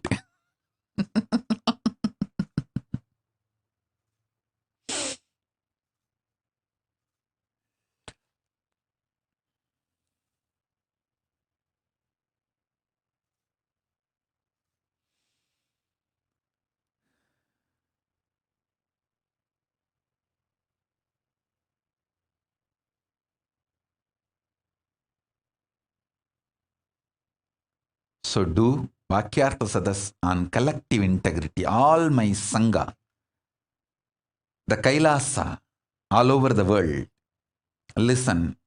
Each one of you, even if you work with a small number of people, if you build collective integrity, you become a leader, you manifest Paramashiva, you become part of the Kailasa.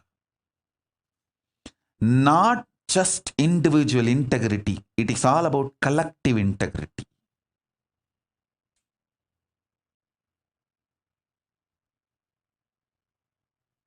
Work on it, work on it, work on it.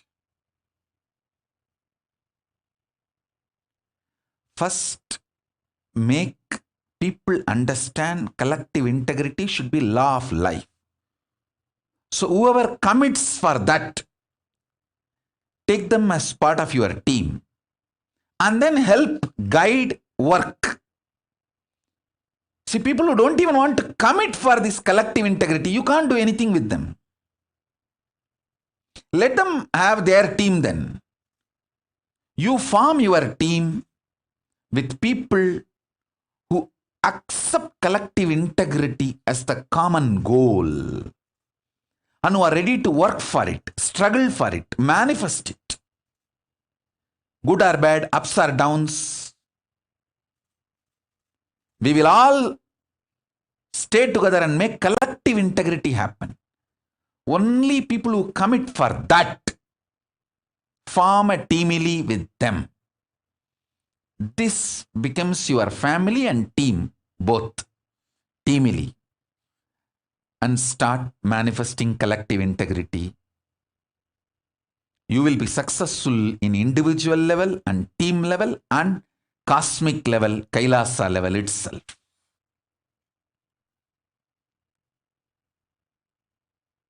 So, in further satsangs, I'll reveal more details. Each one who want to be leader, part of Kailasa. I know so many of you want to be part of Kailasa, like Sri Chidambara and Ma Premaya, Tushi, Ma Divyananda, Snehamayi, Muktika, Akil and Anusha. So many of you want to be part of Kailasa. All of you start building your teamly now. Ask people who want to commit that collective integrity is their life. Ups or downs, good or bad, right or wrong, they are going to be together and make collective integrity happen. So, with that kind of people, form your teamily and start working towards collective integrity. You will be successful, your team will be successful, you will make Kailasa successful. This is the instruction for everyone. Pushpan Saras Murugai, everyone. People whom I named or not named, all. So with this, I bless you all. Let's all be integrated, collectively integrated, radiate. Integrity and collective integrity, authenticity, responsibility, enriching, causing, living, Paramadvaitam, Shuddhadvaita Saivam, the state, space, powers, being, superconsciousness, and Kailasa of Paramashiva, Paramashivoham, Om Nithyananda Paramashivoham. The eternal bliss, Nithyananda. Thank you. Be blissful.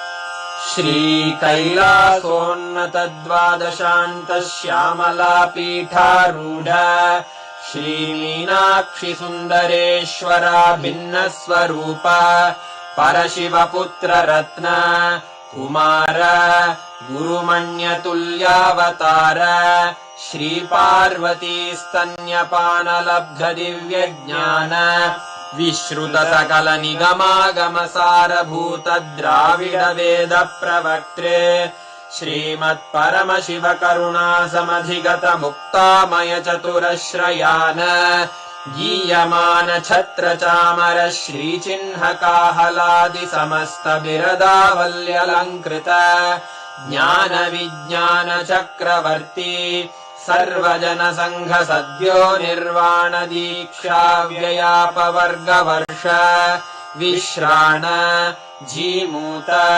परमत कलभ Kesari शैव सिद्धान्त स्थापनाचार्य श्रीराजाधिराज पाण्ड्य महाराज गुरु क्षपण शाक्यादि महान्धकार निवारण ज्ञान भानु वीक्षणानर्हार्हध्वजोच्छेदन पूर्वक श्रीमद्वृषभध्वज स्थापक शैव समय कर्त्रे सर्वज्ञ पीठारूढ श्री जगद्गुरु श्री ज्ञान संबंध देशिक स्वामी वागीश सुंदर माणिक्य वाचक स्वामिनाम् अवतार भूत श्री ज्ञान संबंध स्वामी पुनरुद्धृत श्यामला पीठ सर्वज्ञ पीठ त्रिनवत्युत्तर द्विशततम गुरु महासन्निधान अरुणगिरि योगीश्वर परंपरागत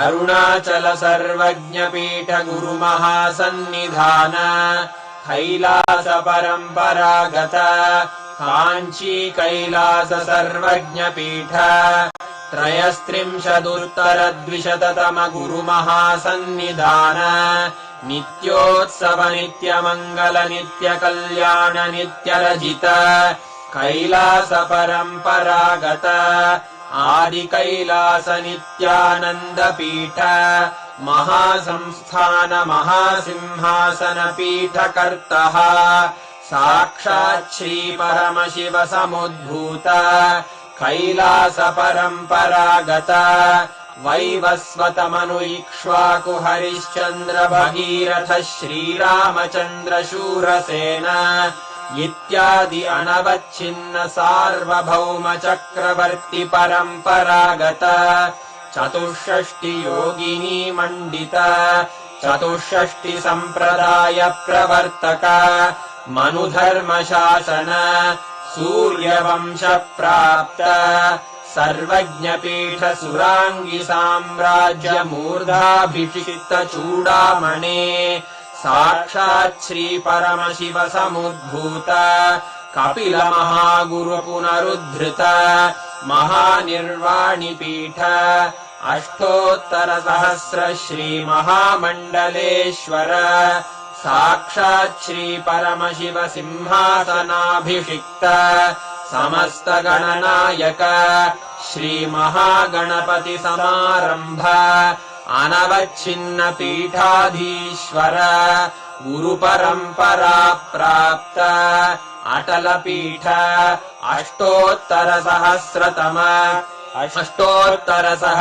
श्री अटल पीठाधीश्वर धर्म मुक्ति स्वर्गपुर स्वर्ण पीठ त्रयोविंश गुरु महासन्निधान कैलास परंपरागत आदिपीठ सर्वज्ञ पीठ जगद्गुरो श्री कैलास पुनरुद्धारक श्री कैलास परमाचार्य श्रीमत्परमहंस परिव्राजकाचार्य वर्य सच्चिदानंद प्रणव स्वरूप श्रोत्रिय ब्रह्मनिष्ठ श्रीमज्जगद्गुरु श्रील श्री भगवत् श्री नित्यानंद परमशिव श्री ज्ञान संबंध देशिक परमाचार्य स्वामिन् अत्रागत्य परिपाल्य च अस्मान् विज्ञानवितरणेन विजयी भव